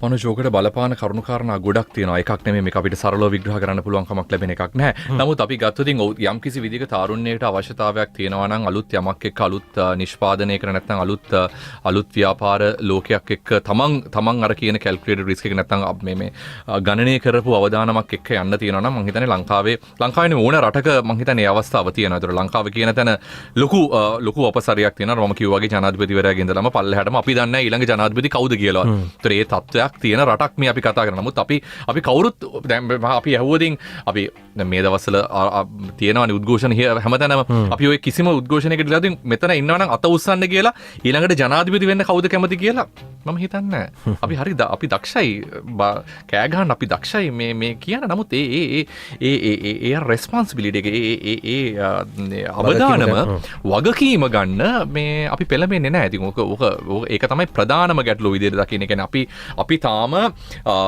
අර යපුම් මානසිකත්වයෙන් මිදිරනේ. අපි තාම ඉන්නේ යපෙනවා. අපි ගත්තොතින් අපි වෙන අපි සංවර්ධිත රටකට ගියොතින් සංවර්ධිත කියලා අතන මම දකින්නේ නැහැ ලංකාව තාම සංවර්ධිත නැහැ කියලා කියනවා. තාමත් දකිනවා ලංකාව සංවර්ධිත රටක් ඩොලර් නැති එක වෙනම කතාවක්. නමුත් ලංකාව සංවර්ධිතයි. මම කිසිම විදියකින් පිළිගන්නේ නැහැ ලංකාව සංවර්ධිත නැහැ කියන එක. මොකද නිර්ණායක ගන්න ඩොලර් මත නම් ලංකාව අපි පොඩි ගැටලුවක් තියෙනවා. නමුත් ඒක తాවකාලිකයි. මේක අපිට ගොඩ දා ගන්න පුළුවන්. නමුත් අවාසනාව තියෙන්නේ අපි තාම හරියට අපිව කියවලා නැහැ මනෝජ්. එතන ලොකු ගැටලුවක් තියෙනවා. ව්‍යාපාරයක් විදිහට ඉස්සරහට එන්න ඉස්සෙල්ලා සමහරලාට ඒ ව්‍යාපාරය ඇතුලේ අපි කාවද ආමන්ත්‍රණය කරන්න කියන එක ගැන අවබෝධයක් තියෙනවා. එහෙම නැතුව අපිට ඩෝංගාල ඇවිල්ලා හෙට අලුත් ව්‍යාපාරයක් පටන් ගන්න බෑ. අපේ කවුද බය කියන එක දැනගන්න ඕනේ. ඒ වගේම ගැටලුව සමාජයේ තියෙන ගැටලුව අඳුරගන්නේ නැතුව අපිට උත්තරයක් හදලා හීනෙන් නැගිටලා අපිට කියන්න බෑ මෙන්න මම අලුත් දෙයක් හැදුවා මෙන්න මගේ ප්‍රොඩක්ට් එකක් තියෙනවා මේක ගන්න කියලා දෙන්න බෑ. ඒ වෙනුවෙන් ලංකාවේ දලජාතිය නිෂ්පාදනයේ සම්පූර්ණ බරපැන එතනට දැම්මත් ඒක සමාජගත කරන්න බෑ. ඒක ලද තැන ලප් වෙනවා. ඔක තමයි අපි පහුගිය වසර ගණනාව ඇතුළෙම උත්සාහ කරේ. ඒ කියන්නේ අපි අලුත් දේවල් හදන්න උත්සාහ කරනවා. අලුත් ව්‍යාපාර බිහි කරන්න උත්සාහ කරනවා. නමුත් ඒවා යාවත් කාලින එකට හේතුව මොකද ලංකාවේ තියෙන නියම ගැටලුව නැත්නම් ලංකාවේ තියෙන ප්‍රමුඛතා ලයිස්තුව ප්‍රමුඛතාවය හරියට අඳුනගෙන නැතුනේ. ඒක ඇතුලේ ඉතින් අනිවාර්යෙන් බිඳ වැටීමක් වෙනවා. ඒතර මේ වගේ අපි කරුණු කාරණා ගොඩක් මේ වගේ දේවල් වලට බලපානවා මනෝජ්. එකක් තමයි රාජ්‍ය යාන්ත්‍රණය ඇතුලේ තියෙන ලොකු ගැටලු තියෙන. කියන්නේ අපි හිතමු මම ව්‍යාපාරයක් විදිහට ව්‍යාපාරිකයෙක් විදිහට ඉස්සරහට යනවා නම් මම හිතන්නේ වෙන රටවල් වල ඒ ව්‍යාපාර සඳහා දෙන දායකත්වය රාජ්‍ය අනුග්‍රහය සහ සමාජ සහයෝගය ලංකාව ඇතුලේ නැහැ. ඒක අපි පිළිගන්න ඕනේ. එකක් පළවෙනිම ගැටලුව තමයි මම දකින්නේ සමාජයක් විදිහට මම අකමැති දේශපාලනඥයන් මම අනේ පව් අහිංසක මිනිසුන්ට බනින්න නැතුව අපි කතා කරොතින් මෙතන තියෙන ලොකුම ගැටලුව තමයි මනෝජ් අපි කොච්චර අකමැති වුණත් කතා කරන්න කුහකකම. ඊර්ෂ්‍යාව නෙමෙයි ඊර්ෂ්‍යාව කියන්නේ මනුෂ්ට කියන්නේ මට තියෙනවා මට නැහැ මනුෂ්ට එනවට මම ඊර්ෂ්‍යයි ඒක ඊර්ෂ්‍යාව. නමුත් ලංකාවේදී මේක නෙමෙයිනේ මට තියෙනවා මට තිබිලා මනුෂ්ට මේක එනවා නම් මට පොඩ්ඩක් හරි රෑ හිතට. ඒතර ඕක තමයි පළවෙනිම තැන. අර නැගිටගෙන එනකොට අර මේ අංකුරේ දාගෙනනකොටම කපලා දාන්න උත්සාහ කරන්න ප්‍රධානම හේතුව තමයි ওই කුහකකම. ඒතර ඒකත් අපි ආකල්පමය සංවර්ධනයක් එක්ක යනවා. ඒක ඉතින් අධ්‍යාපනයත් එක්ක වෙන්න ඕන එකක්.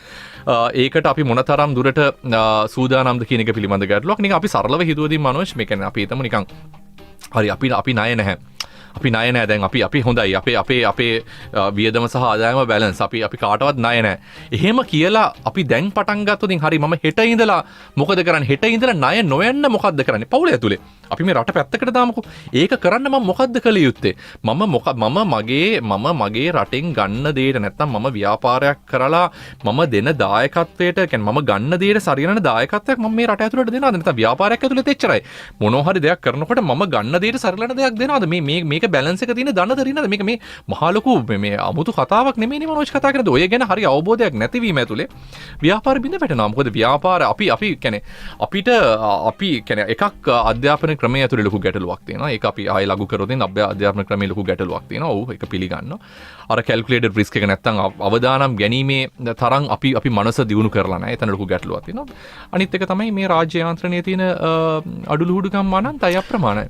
ඔබට තියෙන අත්දැකීම් විදිහට හෝ බහලා තියෙන විදිහට හෝ ඔබ දන්න විදිහට මේ වැඩක් කරන්න ගියාට පස්සේ දොළපිදේනි දෙන්න වෙන එකත් නිර්මාණකරුවෝ බිඳ වැටෙන්න හේතුවක් වෙනවද? එහෙම අත්දැකීම් ඔබට තියෙනවද? පැහැදිලිවම ඇත්තට මේ කොමිස් සංස්කෘතිය කොමිස් සංස්කෘතියටත් වඩා මනෝජ් ඇත්තටම සමහර වෙලාවට කොමිස් වලට වඩා අපි කියන්නේ ඇත්තටම දැන් අපි හිතමු දෙයක් කරනකොට කෙනෙකුට කප්පමක් දෙනවට එහා ගිහිල්ලා සමහරවිට අපි බලාපොරොත්තු වෙන මේ අපි හිතමු ව්‍යාපාරයක් කරන්න බලාපොරොත්තු වෙන කෙනෙක් කියලා ඔහුට කොමිස් එකක් දෙන එක ලොකු ප්‍රශ්නයක් නෙවෙයි. මම කියන්නේ ඒක හරි කියලා මම පිළිගන්නේ නැහැ. නමුත් ඔහුව මොටිවේට් කරන එක ඔහුව දිරිගැන්වීම මේ සමාජය ඇතුලේ සිද්ධ වෙනවා. ඒතර ඒක රාජ්‍ය යාන්ත්‍රණයේ උඩේ ඉඳලා පල්ලෙහාටම තියෙන ගැටලුවක්. සල්ලි කීයක් හරි දීලා හරි කමන්නේ රයිට් ඔබ නියමයි මේක කරන්න මේක ඉස්සරහට යන්න පුළුවන් කියලා දෙනවා නම් ඒ වචනේ වටිනවා. නමුත් එහෙම ක්‍රමවේදයක් මේ යාන්ත්‍රණය ඇතුලේ නැහැ. හැම තිස්සෙම බලන්නේ කකුලෙන් ඇදලා පල්ලෙහාට දාන්න. ඒතර කොමිස් සංස්කෘතිය කියන එක වෙන කතාවක්. ඒක අපි මුලින් උපුටා දැමිය යුතුයි. ඒක හරියටම හරි. නමුත් ඒකම අර කියන ධනවාදී චින්තනය මේ යාන්ත්‍රණය ඇතුලේ පෞද්ගලිකද රාජ්‍යද කියන එක අදාළ නෙමෙයි ධනවාදී චින්තනය ආරෝපණය කිරීම වැදගත්. මං හිතන්නේ ඒ දේ සිද්ධ වෙන්නේ නැහැ කියලා. ඒකයි තියෙන ගැටලුව. මොකද ක්‍රමවේදයක් නැහැ. මේ කිසිම ආයතනයක් ඇතුලේ ඔවුන්ගේ ජීවිතාව නැත්නම් ඔවුන්ගේ රැකියාව පහසු කරගන්න ඔවුන් යාන්ත්‍රණය විනාශ කරලා තියෙනවා. ඉතින් මේ යාන්ත්‍රණය විනාශ කිරීම ඇතුලේ අර කියන ධනවාදී චින්තනයක් ඒ ආයතන ඇතුලේ බිහි වෙන්නේ නැහැ. ඒතර ඒක ඇතුලේ ධනවාදී ව්‍යාපාර අලුත් ව්‍යාපාර බිහි වෙන්න තියෙන අවස්ථා හරිම අඩුයි. දැන් ඔබට නවනිපැයම් කරුවෝ හමු වෙන්නේ නැති නවනිපැයම් කරුවන්ගේ කොමිසමේ කොමසාරිස්වරයා විදියට අපිටත් හම්බෙලා තියෙනවා මාධ්‍යවේදීන් විදියට. මට එක උදාහරණයක් මතක් වෙනවා. ප්‍රදේශයේ අම්පාර වෙන්න ඕනේ. ඔහු ට්‍රැක්ටරයක් හදලා තියෙනවා. පියවර 3කින් පැලයක් ඉඳන්න පුළුවන්. එක පළවෙනි පියවර පස ඉවත් කරලා අර වල හදලා දෙනවා. දෙවෙනි පියවර බීජය වැටෙනවා. තුන්වෙනි පියවර පස් වැටිලා ඊට පස්සේ ඒක වහගෙන යනවා. එතකොට මේකට හර මේ මිනිස් දායකත්වේ නෑ යාන්ත්‍රික දායකත්වයේ තියෙන එහෙම නිර්මාණයක් කරලා තියෙනවා. ඔහු හම්බවෙලා ඉතින් මෙච්චර දෙයක් ඒකේ අර මහාචාර්යතුමා ඒකේ නිමාවත් හරි ලස්සනයි. හොඳ ෆිනිෂින් එකක් තියෙනවා බැලුවට පස්සේ. අර එහෙම මෙහෙන් කෑලි මතුවෙන එකක් නෙමෙයි. මම ඇහුවා මේ ඇයි ඔයාට මේක කරගන්න බැරි වුණේ කියලා. මොකක් හරි රටක් කිව්වා මට ඒක මතක නෑ. ඒ රටින් මේ වගේ මැෂින් ආනයනය කරනවා. ඒකෙන් කොමිස් හම්බුණාට අපෙන් කොමිස් ගන්න බෑ අපෙන් සල්ලි ගන්න බෑ. ඒ හින්දා විශේෂ අමාත්‍යවරයාට මේක පෙන්නුවා. නමුත් ඔහු මේකට අවස්ථාවක් දුන්නේ නෑ කියලා. එතකොට මේ නිෂ්පාදන වලට මොකද්ද වෙන්නේ? ඇත්තටම මේ එහෙම කතා හොන තරම් තියෙනවා. මනුෂ්‍ය කතාව ඇදලා ගත්ත එක ගොඩක් වටිනවා. මම හිතන්නේ කතා කරන්න ඇති ජයවර්ධන මහත්මයා අම්පාරේ. මට බඩේරිඟු ඉන්ධන මැෂින් එක හදපු මහත්මයා. මම හිතන්නේ මනෝජ් කතා කරන්න ඇති 2020 ඉස්සෙල්ලා 2021 ඉස්සෙල්ලා ගිය වසරේ ඉස්සෙල්ලා 2021 මම ජයවර්ධන මහත්මයාව හම්බ වෙන්න යනවා නවනිපැම් කරුවන්ගේ කොමිසමේ කොමසාරිස් විදියට ගිහිල්ලා ඔහු අද මම හිතන්නේ සාර්ථක ව්‍යාපාරිකයෙක්. ඔව් මට හරියටම කාලේ මතක් කරනවා නම් ඔය මේ පහුගිය රජයේ සමයේ ඔවුන්ගේ යම් ප්‍රදර්ශනයක් මොනරාගල පැවැත්වෙද්දී ආශ්‍රිතව හම්බුණා. 2021 කලින් විශේෂයෙන් යනවා ඔහුව හම්බවෙන ම පොළොන්නරුවට ගිය වෙලාවක මට ආසාවට මගේ ඇඟේ තිබිච්ච උණට මම යනවා හවසනෙම ගොඩක් රැය වෙලා යන්නේ. එදා ගිහිල්ලා එදා අවශ්‍යතාවයත් එක්ක ඔහු අද සාර්ථක ව්‍යාපාරයක් ඇතර මම ගොඩාක් ආඩම්බර වෙනවා මට එහෙම දෙයක් කරන්න ලැබිච්ච එක. නමුත් මටත් පුදුම සතුටක් තියෙන ඔහුගේ කතාව මම දැකපු නිසා ඔහු වෙන තැනක ඉන්නවා නම් මට ඒ වෙලාවේ හිතුනේ මෙවැනි මිනිස්සු වැටුණා කියලා කියන්නේ ආයි තව කෙනෙක් කොහොමද නිර්මාණයක් කරන්න කියලා. අනිවාර්යයෙන්ම. මාචාරතුමා අපිට අපි මේ එක මේ තේමාවක් වාදනය කරා ඔබට වඩා රටට ආදරය කරන්න කියලා. එක මේ අම්ම කෙනෙක් කතා කරයි දුරකථන ඇමතුම මේ කාර්යාලේ ඉඳලා මේ උත්තර දුන්නේ මම. ඒ අම්මා ඇඬුවා. පුතා ඔහොම කියන්න එපා. අපි රටක ඉඳලා ජීවත් වෙලා අපි නිෂ්පාදනයක් කරලා ඒ නිෂ්පාදනය අරන් ලංකාවට එන්න කියලා එක්තරා දේශපාලන මැදිහත්වීමකින් රටට ආවා. දැන් ඔහුගේ නිර්මාණයට අයිතියවත් ඔහුට නැහැ. අපිට දැන් ඉන්න හිටින්න තැනක් නැහැ. ඒ රටේ පුරවැසිභාවයක් නැහැ. ඒ රටේ කරපු රස්සාවක් නැහැ. මෙහි ඇවිල්ලා අපිට නිර්මාණයකුත් නැහැ. ජීවත් වෙන්න විදියක් නැති වෙලා ඉන්නේ කියලා. අපි ලොකු තේමා පාට කිව්වට හැබැයි ඇතුලේ මේ මිනිසුන්ට දුවන්න දෙන්නේ නැහැ. හරියටම හරි මනෝජ් ඒකයි මම කියන්නේ ජයවර්ධන මහත්මයාගේ කතාව ගත්තොත් කියනකොට මට හරි ආඩම්බරයක් ආවා මොකද යම්කිසි දායකත්වයක් මට දෙන්න පුළුවන් වුණා. නමුත් මනෝජ් මගෙන් ඇහුවොතින් නවනිපැම් කරුවෙක් විදියට මම නවනිපැම් කරුවන්ගේ කොමිසමට ආයයිද කියලා ජීවිතේටවත් නැහැ. ඇයි මගෙන් ඇහුවොතින් නැවත කොමසාරිස් වෙනවාද කියලා ජීවිතේටවත් නැහැ. ඒකට ප්‍රධාන හේතුව මම එක කියන්න සිද්ධ වෙනවා. නමුත් නැත්තම් සමහරවිට වෙන අර්ථකථන යන්න පුළුවන් මේ වැඩසටහනත් එක්ක. ඒකට හේතුවක් තියෙනවා මනෝජ්. මොකද මේ රාජ්‍ය යාන්ත්‍රණය ඇතුලේ මම නැවතත් අවධාරණය කරන්න කැමතියි මේ රාජ්‍ය යාන්ත්‍රණය ඇතුලේ අපි මොනතරම් දුරට අපි ගන්න පඩියට ණයද නැද්ද කියන එක අපි නැවත ස්වයං තක්සේරුවකට යන්න වෙනවා මනෝජ්. මොකද ආයතන අපි පෞද්ගලිකව මම ගන්නේ නිකන් හිතමු මනෝජ් මගේ මනෝජ් තමයි මට රස්සාව දීලා තියෙන්නේ. අපි හිතමුකෝ එහෙම. ඒතර මනෝජ් මට දෙනවා රුපියල් 100ක පඩියක්. මම ගෙදර ඇවිල්ලා මගේ ළමයින්ට කියනවා මගේ ළඟ සල්ලි තියෙනවා ඕන දෙයක් කරන්න කියලා. ඒතර ගෙදර වියදම රුපියල් 101ක් නම් මනෝජ් මට රුපියල කොහෙන් හරි කරකව ගන්න වෙනවා. කියන්නේ රුපියල කොහෙන් හරි කරකව ගන්න කියන්නේ මට කොහෙන් හරි එක හොරා කණ්ඩ සිද්ධ වෙනවා. නැත්තම් මට ණයක් ගන්න සිද්ධ වෙනවා. ඒතර මම දැනගන්න ඕනේ මම රුපියල් 100ක නම් පඩිය ගන්නෙ මට ගෙදර මිනිස්සුන්ට කියන්න මෙන්න මෙච්චරයි මගේ පඩිය. මොනහරි කරලා 100 නැත්නම් 99කින් නවත්තන. 99කින් නැවතුදින් ගොඩ මට රුපියලක් ඉතුරුයි. ඒතර ලබන මාසෙට මට තව රුපියලක් වැඩිපුර තියෙනවා. ඕක තමයි ගෙදර ඇතුලේ බැලන්ස් එක.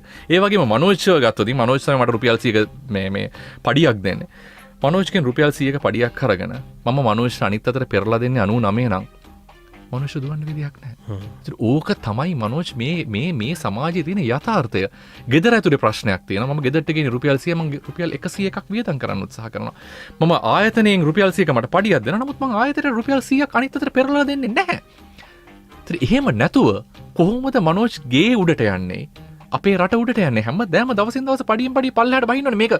මේක වෙන කරන්න වෙන මේ මූලික ගණිත කර්මය වෙනස් කරන්න වෙන අර විශ්ව කර්මයවත් කරන්න පුළුවන් කරන්න දෙයක් නෙමෙයි. ඒතර මේක තමයි තියෙන රටේ තියෙන ගැටලුව. ඒතර මේක ඇතුලේ ඒතර ආයතනයක වැඩ කරන පුද්ගලයෙක් ඉන්නවා නම් ඔහුගේ රාජකාරියට ගැළපෙන නැත්නම් ඔහු ලබන වේතනයට ගැළපෙන සේවාවක් පෙරලා රටට දෙන්නේ නැත්තම් මම හිතන්නේ ඔහුව ගහලා පන්නන්න ඕනේ. ඒ වගේම තමයි රටේ ආයතන තියෙනවා නම් ආයතනයට වියදම් කරන්න නැත්තම් පෞද්ගලික ජනය නැත්තම් රටේ තියෙන බදු ගෙවන මිනිසුන්ගේ ධනය වියදම් කරලා නඩත්තු වෙන රාජ්‍ය ආයතනයකින් නැවත පෙරලා ඒක ධන අපි හිතමු මිලියන 10ක් වියදම් කරන රාජ්‍ය ආයතනයක් මිලියන 10 රුපියලක් නැවත පෙරලා දෙන්න බැරි නම් ඒ රටට මම හිතන්නේ ඒ ආයතන බරක්. ඉතින් මම දකින්නේ නවනිපැම් කරුවන්ගේ කොමිසමට යන්නේ නැත්තම් හිටපු කොමසාරිස් කියනවා නම් මම ජීවිතේට ඔකට අඩිය තියන්නේ නැහැ කියලා. එතන ලොකු ගැටලුවක් තියෙනවා. මම කියන්නේ මේ පෞද්ගලිකව මම කියන දෙයක් නෙමෙයි. මම දැන් මනෝජ් කියපු කතාවත් එක්ක මම ගත්තේ. එතන ගැටලුවක් තියෙනවා මනෝජ්. මම හිතන්නේ මේක විසඳා ගත යුතුයි. මොකද ඒ ආයතනේ විතරක් නෙමෙයි රටේ තියෙන අනිකුත් ආයතන ඇත්තටම ආයතන විදිහට වැදගත්ද කියන එක මේ වෙලාව හිතන්න. මොකද මේක අපිට මේක හොඳ අවස්ථාවක් අපිට නිර්මාණය වෙලා තියෙනවා නැවතිලා හිතන්න. මොකද මෙච්චර දවසක් අපි නැවතිලා හිතුවේ නැහැ. හැමදේම තිබුණා, පෙට්‍රල් තිබුණා, ඩීසල් තිබුණා, ගෑස් තිබුණා. අපි දිව්වා. අපි රේස් එකක් දිව්වා. නමුත් දැන් දුවන්න විදියක් නැහැ. පෙට්‍රල් පොලිමේ අපිට නැවතිලා පැය දෙක තුනක් ඉන්නවනේ. එතන හිතන්න වෙනවා මනෝජ්. නිකන් හිතමු මම ජනාධිපති නම් මම වෙන්නේ නැහැ ජනාධිපති කවදාකවත්. අපි දුම් මනෝජ් මගේ හොඳ යාළුවෙක්. මට මනෝජ්ගේ මුණ දිහා බලලා මනෝජ්ට මොන හරි චෙයාමන් පෝස්ට් එකක් දෙන්න ඕනේ, සභාපතිකමක් දෙන්න ඕනේ කියලා අලුත් ආයතනයක් හදනවා. මනෝජ්ට වාහනයක් දෙනවා, තව සේවකයෝ 20ක් 30ක් දෙනවා. දීලා ආයතනයක් හදලා ඊට පස්සේ මනෝජ්ව බලනවා මොන අමාත්‍යාංශයටද මම අනියුක්ත කරන්න කියලා. එහෙම දාලා ආයතන බිහි වෙලා තියෙනවා මේ රට ඇතුලේ. ඇත්තටම ඕවා වලින් රටේ නිෂ්පාදනය නැත්නම් රටේ සේවා ආර්ථිකයට යමක් සිද්ධ වෙනවද? මේවා රිඩන්ඩන්ට් මේවා වලින් ඇත්තටම තවදුරටත් වැඩ තියනවද? මේවා තමයි මේ වෙලාව අපිට හිතන්න තියෙන්නේ මනෝජ්. මත එහෙම නැතුව මං හිතන්නේ නෑ එකින් එක තනින් තන කතා කර මේ ප්‍රශ්නේ විසඳන්න පුළුවන් කියලා. මේක මුළු පද්ධතියම බිඳ වැටීමක්. ඒතර මේ පද්ධතිය බිඳ වැටීමට ජනාධිපතිවරයාගේ ඉඳලා අන්තිම පුරුක වෙනකන් වග කියවිය යුතුයි. අපි මේක තේරුම් ගත යුතුයි. ඔව්. දැන් ඇත්තට මේ පහුගිය කාලේ තිබුණු පිබිදීම දැන් ආයෙමත් පොඩි පිබිදීමට තැනක් ඇවිල්ලා තියෙනවා මං හිතන්නේ. කර කියා ගන්න දෙයක් නැති වෙලා එක පන්තියකට එක සමාජ ස්තරයකට දැන් මේ ප්‍රශ්නේ දැනිලා තියෙනවා. කණ්ඩායම් දෙකකට දැනෙන්නේ නැහැ කියලා විග්‍රහයක් තියෙනවා. ඊටමත් සීමිත ආදායමක් සහිත ජීවත් වෙන අයටත් තාම මේ ප්‍රශ්න දැනෙන්නේ නැහැ. ඊටා සුඛෝපභෝගී ජීවිත ගත කරන අයටත් දැනෙන්නේ නැහැ. මැද පන්තියට තමයි මේ ප්‍රශ්නේ තාම දැනෙන්නේ කියලා සාකච්ඡාවක් තියෙනවා. ඒ සංවාදය ඇතුලේ සමහරු කියනවා මේ රට මීට වැඩිය වැටෙන්න ඕන කියලා. බින්දුවට නෙමෙයි ඍණ මට්ටමට වැටුනොත් එතනින් තමයි නැගිටීම පටන් ගන්න කියලා ජපානයේ උදාහරණයක් අරගෙන පෙන්නනවා. එහෙම අපි අවස්ථා දැකලා තියෙනවා. කොහොම වුණත් අපිට මේ නැගිටීම වෙනුවෙන් පුරවැසියන්ට මොනවද කරන්න පුළුවන් ඔබ හිතන්නේ?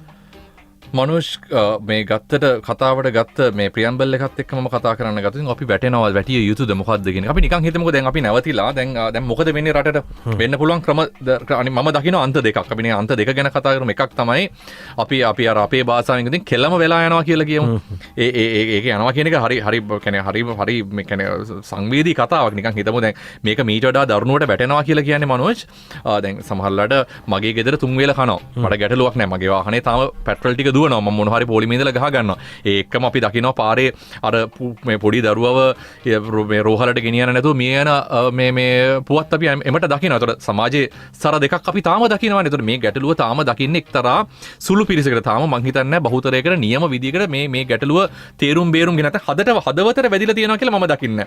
ඒ දැකිලා තියෙන සමහරලාට මේ ගෑස් එක නැති හින්දා වෙන්න පුළුවන්. සමහරලාට කොළඹ ප්‍රදේශයේ ගත්තොත් ගෑස් මත යැපෙනවා.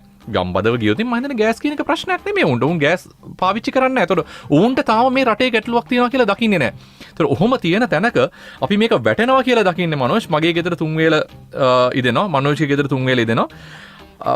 ඉදෙන් නැති ගෙදරක අපේ හිතමු මගේ මනෝජ්ගේ ගෙදර 3 වේල ඉදෙනවා. මගේ ගෙදර ඉදෙන් නැත්නම් මගේ බබා මගේ දරුවා කෑ ගහනවා නම් මට බඩගිනි කියලා මට වෙන විකල්පයක් නැහැ මනෝජ්.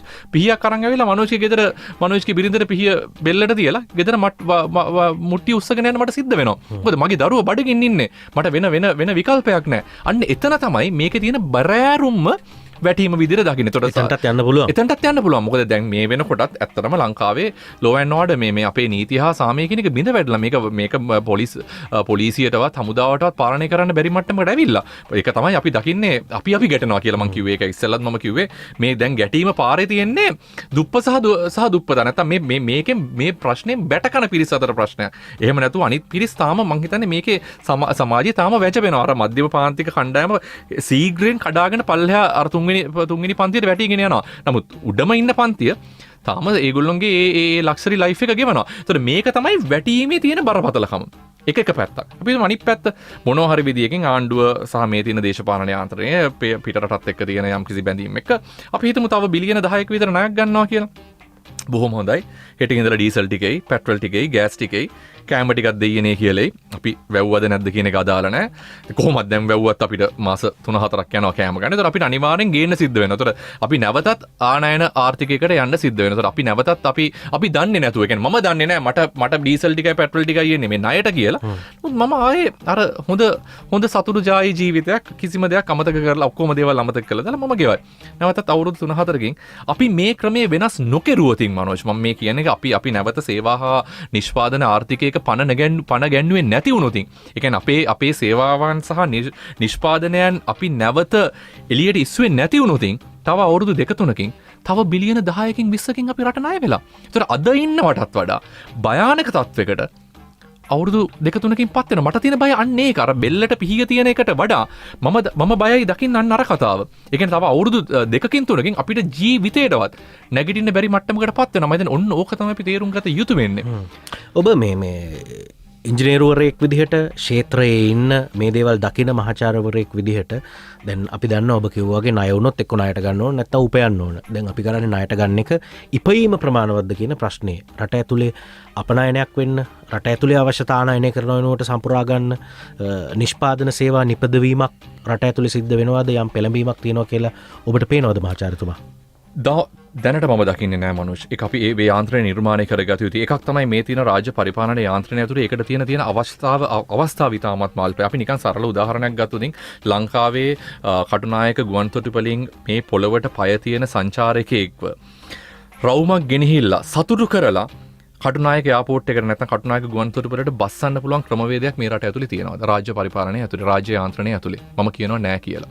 අපි ඒ කතාවම අනිත් හැම එකටම ගන්න පුළුවන්. පෞද්ගලික යාන්ත්‍රණයක් තියෙනවා. නමුත් පෞද්ගලික යාන්ත්‍රණය සහ මේ රාජ්‍ය යාන්ත්‍රණය එකට බද්ධ වෙලා නැහැ. මේ අතර ලොකු ගැටලු තියෙනවා. අර කොමිස් කුට්ටි ගැන නෙමෙයි මම මේ කතා කරන්නේ. ඊට වඩා මේ අර කමියුනිකේෂන් ලැප්සස් නැත්තම් මේ අපේ තොරතුරු ගලාගෙන යාම සහ තොරතුරු පරිපාලනය කිරීමේ ලොකු ගැටලු තියෙනවා මේ රට ඇතුලේ. එහෙම නැතුව රටේ සම්පත් නැතිකමවත්, රටට ඩොලර් ගේන ක්‍රමවේදයක් නැතිකමවත් කියලා මම විශ්වාස කරන්නේ නැහැ. මේ තරම් කියන්නේ මම හැමතිස්සෙම කියන දෙයක් තමයි මේක බෙස්ට් කන්ට්‍රි එක නෙමෙයි, නැත්තම් ලෝකේ තියෙන හොඳම රට නෙමෙයි. නමුත් මේක තමයි බ්ලෙස් කන්ට්‍රි එකක්. මේ තරම් මේ සම්පත් තියෙන, මේ තරම් මේ දියුණු වෙන්න මේ ක්‍රම සහ විදි තියෙන රටක් මම දකින්නේ නැහැ ලෝකෙ කොහෙවත් තියෙනවා කියලා. 365 දවසෙම ඉරේලිය තියෙනවා. ඇයි අපි අවස්ථා නාස්ති කරගන්න? අවස්ථා නාස්ති කරගන්නවා කියන්නේ අපිට අවශ්‍යතාවයක් නැති එක. මොකද අපිට අවශ්‍යතාවයක් තාම හැදිලා නැහැ හිතේ. ඒ කියන්නේ මනෝෂ්‍ය දිගටම දෙනවා නම් කවුරු හරි සප්ලයි කරගෙන යනවා නම් කවදාකවත් මනෝජ් උත්සාහ කරන්නේ නැහැ තනියෙන් නැගිටින්න. ඉතින් ඕක තමයි වෙලා තියෙන්නේ මේ රටේ. දැන් ඔබ 365 දවසෙම ඉරේලිය තියෙන කාරණේ ගැන කතා කරා. දැන් අපිට මේ විදුලිය විසන්ධි වෙලා මේ අපි කතා කරන වෙලාවෙත් අපේ ආයතනයට ලයිට් නෑ, කරන්ට් කපලා. ඒක තමයි තත්ත්වය. දැන් අපි දැක්ක පෞගේ දවස්වල කතා වෙනවා මෙගාවට් 500ක විතර මේ ගැටලුවක් තියෙන්නේ කියලා. මේක හැබැයි ලයිට් කපන දවසට කලින් දවස් දැනගත්තු එකක් නෙවෙයිනේ. මේ සම්බන්ධයෙන් ෆෝකාස්ටින් එකක් තියෙනවා. මේ පිළිබඳව පුරවකථනයක් තියෙනවා. ඒ වෙනුවෙන් වැඩ කරන්න විදුලිය සම්බන්ධ ඉංජිනේරුවන්ටත් වගකීමක් තියෙනවා. විකල්ප බලශක්ති ප්‍රභව තියෙනවා. පුනර්ජනනීය බලශක්ති ගැන කතා කරනවා. මේවට අපි යොමු වෙලා නැත්තේ ඇයි? අන්තිම මොහොතේ ආපු ගමන් ලේසියට ස්විච් එක ඔෆ් කරලා මම දන්නේ නැහැ ස්විච් එකද කියලා මොකක් හරි යාන්ත්‍රික තාක්ෂණික ක්‍රමවේදයෙන් විදුලිය විසන්ධි කරනවා. ඒකට කෝසැලසුම ඇයි හැදුනේ නැත්තේ? ඕකට සාමාන්‍ය ජනතාවගේ උත්තරයක් විදිහට දුන්නොත් මම මටත් කියන්න දෙන්නේ ප්‍රාණ දේශපාලනඥයෝ කරලා තියෙන දේ නේ මේ මිනිස්සු මේක කාලානේ තියෙන්නේ කියලා මට කියන්න පුළුවන්. ඇත්තටම මනෝජ් ඒකේ මිනිසුන්ගේ වරදක්ද? දේශපාලකයන්ට පුළුවන් නම් මම නැවතත් කියන්නේ රටේ විදුලි අර්බුදය ගැන ඔය කියන විදිහේ ප්‍රතිපත්ති සම්පාදනයකට ගිහිල්ලා මේක පුරාණරාජ්‍ය බලශක්තියද සූර්ය බලශක්තියද නැත්නම් ඉතින් එහාට ගිහලා තව දෙයක්ද කියන එක ඔහුට හිතන්න පුළුවන් නම් මම හිතන්නේ අද මේ රට මේ තත්ත්වේ තියෙන්නේ නැහැ. ඔහු එහෙම හිතන්න පුළුවන් තරම් හැකියාවක් තිබුණා නම් වාසනාවකට ඔහුට ඒක තිබුණේ නැහැ. එහෙම තිබුණා නම් මෙතන තව ලොකු ගැටලුවක් වෙනවා. නමුත් මෙතන ගැටලුව තියෙන්නේ ඒ ගැන ප්‍රාමාණික දැනුමක් තියෙන පිරිස්වල නිහැඬියාව සහ ඔවුන් ඒ ප්‍රතිපත්ති නිර්මාණය කිරීමේදී ඔවුන්ගේ තිබිච්ච දායකත්වයේ තියෙන මදකම මනෝජ් මම හිතන්නේ මේක අපි ඉතාමත්ම මනමින් තේරුම් ගත යුතු කාරණාවක්. මොකද ලංකාවේ අර මම නැවතත් අර පළවෙනි ප්‍රශ්නෙට දීපු උත්තරේටම යන්න හදනවා. මොකද මේ පාර්ලිමේන්තුව අපි කියන්නේ හරි මේක තමයි මම දේශපාලන විද්‍යාව හදාරපු පුද්ගලෙක් නෙමෙයි මනෝජ්. නමුත් මගේ දේශපාලනයේ තියෙන කියවීමත් එක්ක මම කල්පනා කරනවා. පාර්ලිමේන්තුවේ 225 ඉන්න ඔව් අපි කියනවා ඒක තමයි උත්තරීතරම ආයතනයේ ඔව් ඒකත් මම පිළිගන්නවා. ඒක තමයි ප්‍රතිපත්ති සම්පාදනය කළ යුත්තේ. මම ඒකත් පිළිගන්නවා. නමුත් මේ ප්‍රතිපත්ති සම්පාදනය කරන මේ පුංචි කොළ කෑල්ල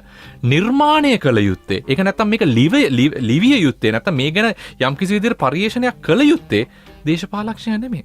ඒතර දේශපාලකයාට ඒ කියන පුංචි ලියවිල්ල හදලා නිර්මාණය කරලා දිය යුත්තේ මේ රටේ දැනුමක් තියෙන පිරිස. ඒතර ඔහු ඒක නිර්මාණය කරලා නොදුන්නොතින් අර අහිංසක දේශපාලකයාට සිද්ධ වෙනවා ඔහුගේ දේශපාලන පැවැත්ම වෙනුවෙන් ඔහුට එහෙමක් කරන්න. මොකද ඔහු එහෙම නොකරුවොතින් ඔහුට ඊළඟ පාර ඡන්දය ගන්න හම්බ වෙන්නේ නැහැ. මොකද ඔහුගේ රස්සාව දින. මොකද ඔහුත් කරන්නේ බිස්නස් එක. හරි. ඒතර ඔහුට බිස්නස් එක පවත්වාගෙන ඔහුට යමක් කරන්න සිද්ධ වෙනවා. ඒතර ඔහු යමක් කරයි. ඒතර ඒක වැරදුනාට පස්සේ අපි දේශපාලකයන් ඇඟිල්ල දික් කරනවා. මේකයි නැවතත් කියන්නේ. ඒක වැරදි. ඒතර මෙතන වැරද්ද තියෙන දේශපාලකයාගේ නෙමෙයි මේ ප්‍රතිපත්ති සම්පාදනය කිරීමේ හැකියාව තියෙන රටේ තියෙන SLS ඔෆිසර්ස්ලා නැත්තම් මේ පරිපාලක නිලධාරී යාන්ත්‍රණයක් තියෙනවා. වෙන ලෝකෙ කොහෙවත් නැති එකක්. අක්‍රීයයි. ඊට එහා ගියොතින් අපේ තියෙනවා ඔය කියන විශ්වවිද්‍යාලවලින් බිහි වෙන උපාධිධාරීන් අක්‍රීයයි දෙයක් කරන්නේ නැතුව එහෙම කරන්නේ නැතුව අපි කොහොමද දේශපාලකයන් මත මේ වරද්ද දාන්න එක කරන්න බෑ. ඔව් මෙතන ගැටලුවක් තියෙනවා මම පිළිගන්නවා ඒක. ඒ ගැටලුව තියෙන දේශපාලකයන්ට එහා ගිහිල්ලා ඔය තියෙන වෘත්තීය වේදීන් සහ යම්කිසි විදිහක ප්‍රතිපත්ති සම්බන්ධනය කර හැකි පිරිස්වල තියෙන අලසකමට වඩා එහා ගිහිල්ලා හරිම කැමතියි ඒගොල්ලෝ අර තමන්ගේ කන්ෆර්ට් සෝන් එක තුල ඉන්න. අලුත් දෙයක් කරන්න අලුත් දෙයකට මුණ දෙන්න බෑ. ඒ වගේම උන් ස්වාධීන නෑ මනෝජ්. කියන්නේ අපි මෙහෙමනේ නිකන් අපි නිකන් පුංචි දෙයක් කිව්වොත් ඉතින් ඔය කතාවට පොඩ්ඩක් වටෙන් අපි කතා කරොත් මනෝජ් දැන් අපි දන්නවා දේශපාලකයා පුම්බගෙන ඉන්නේ කොහොමද?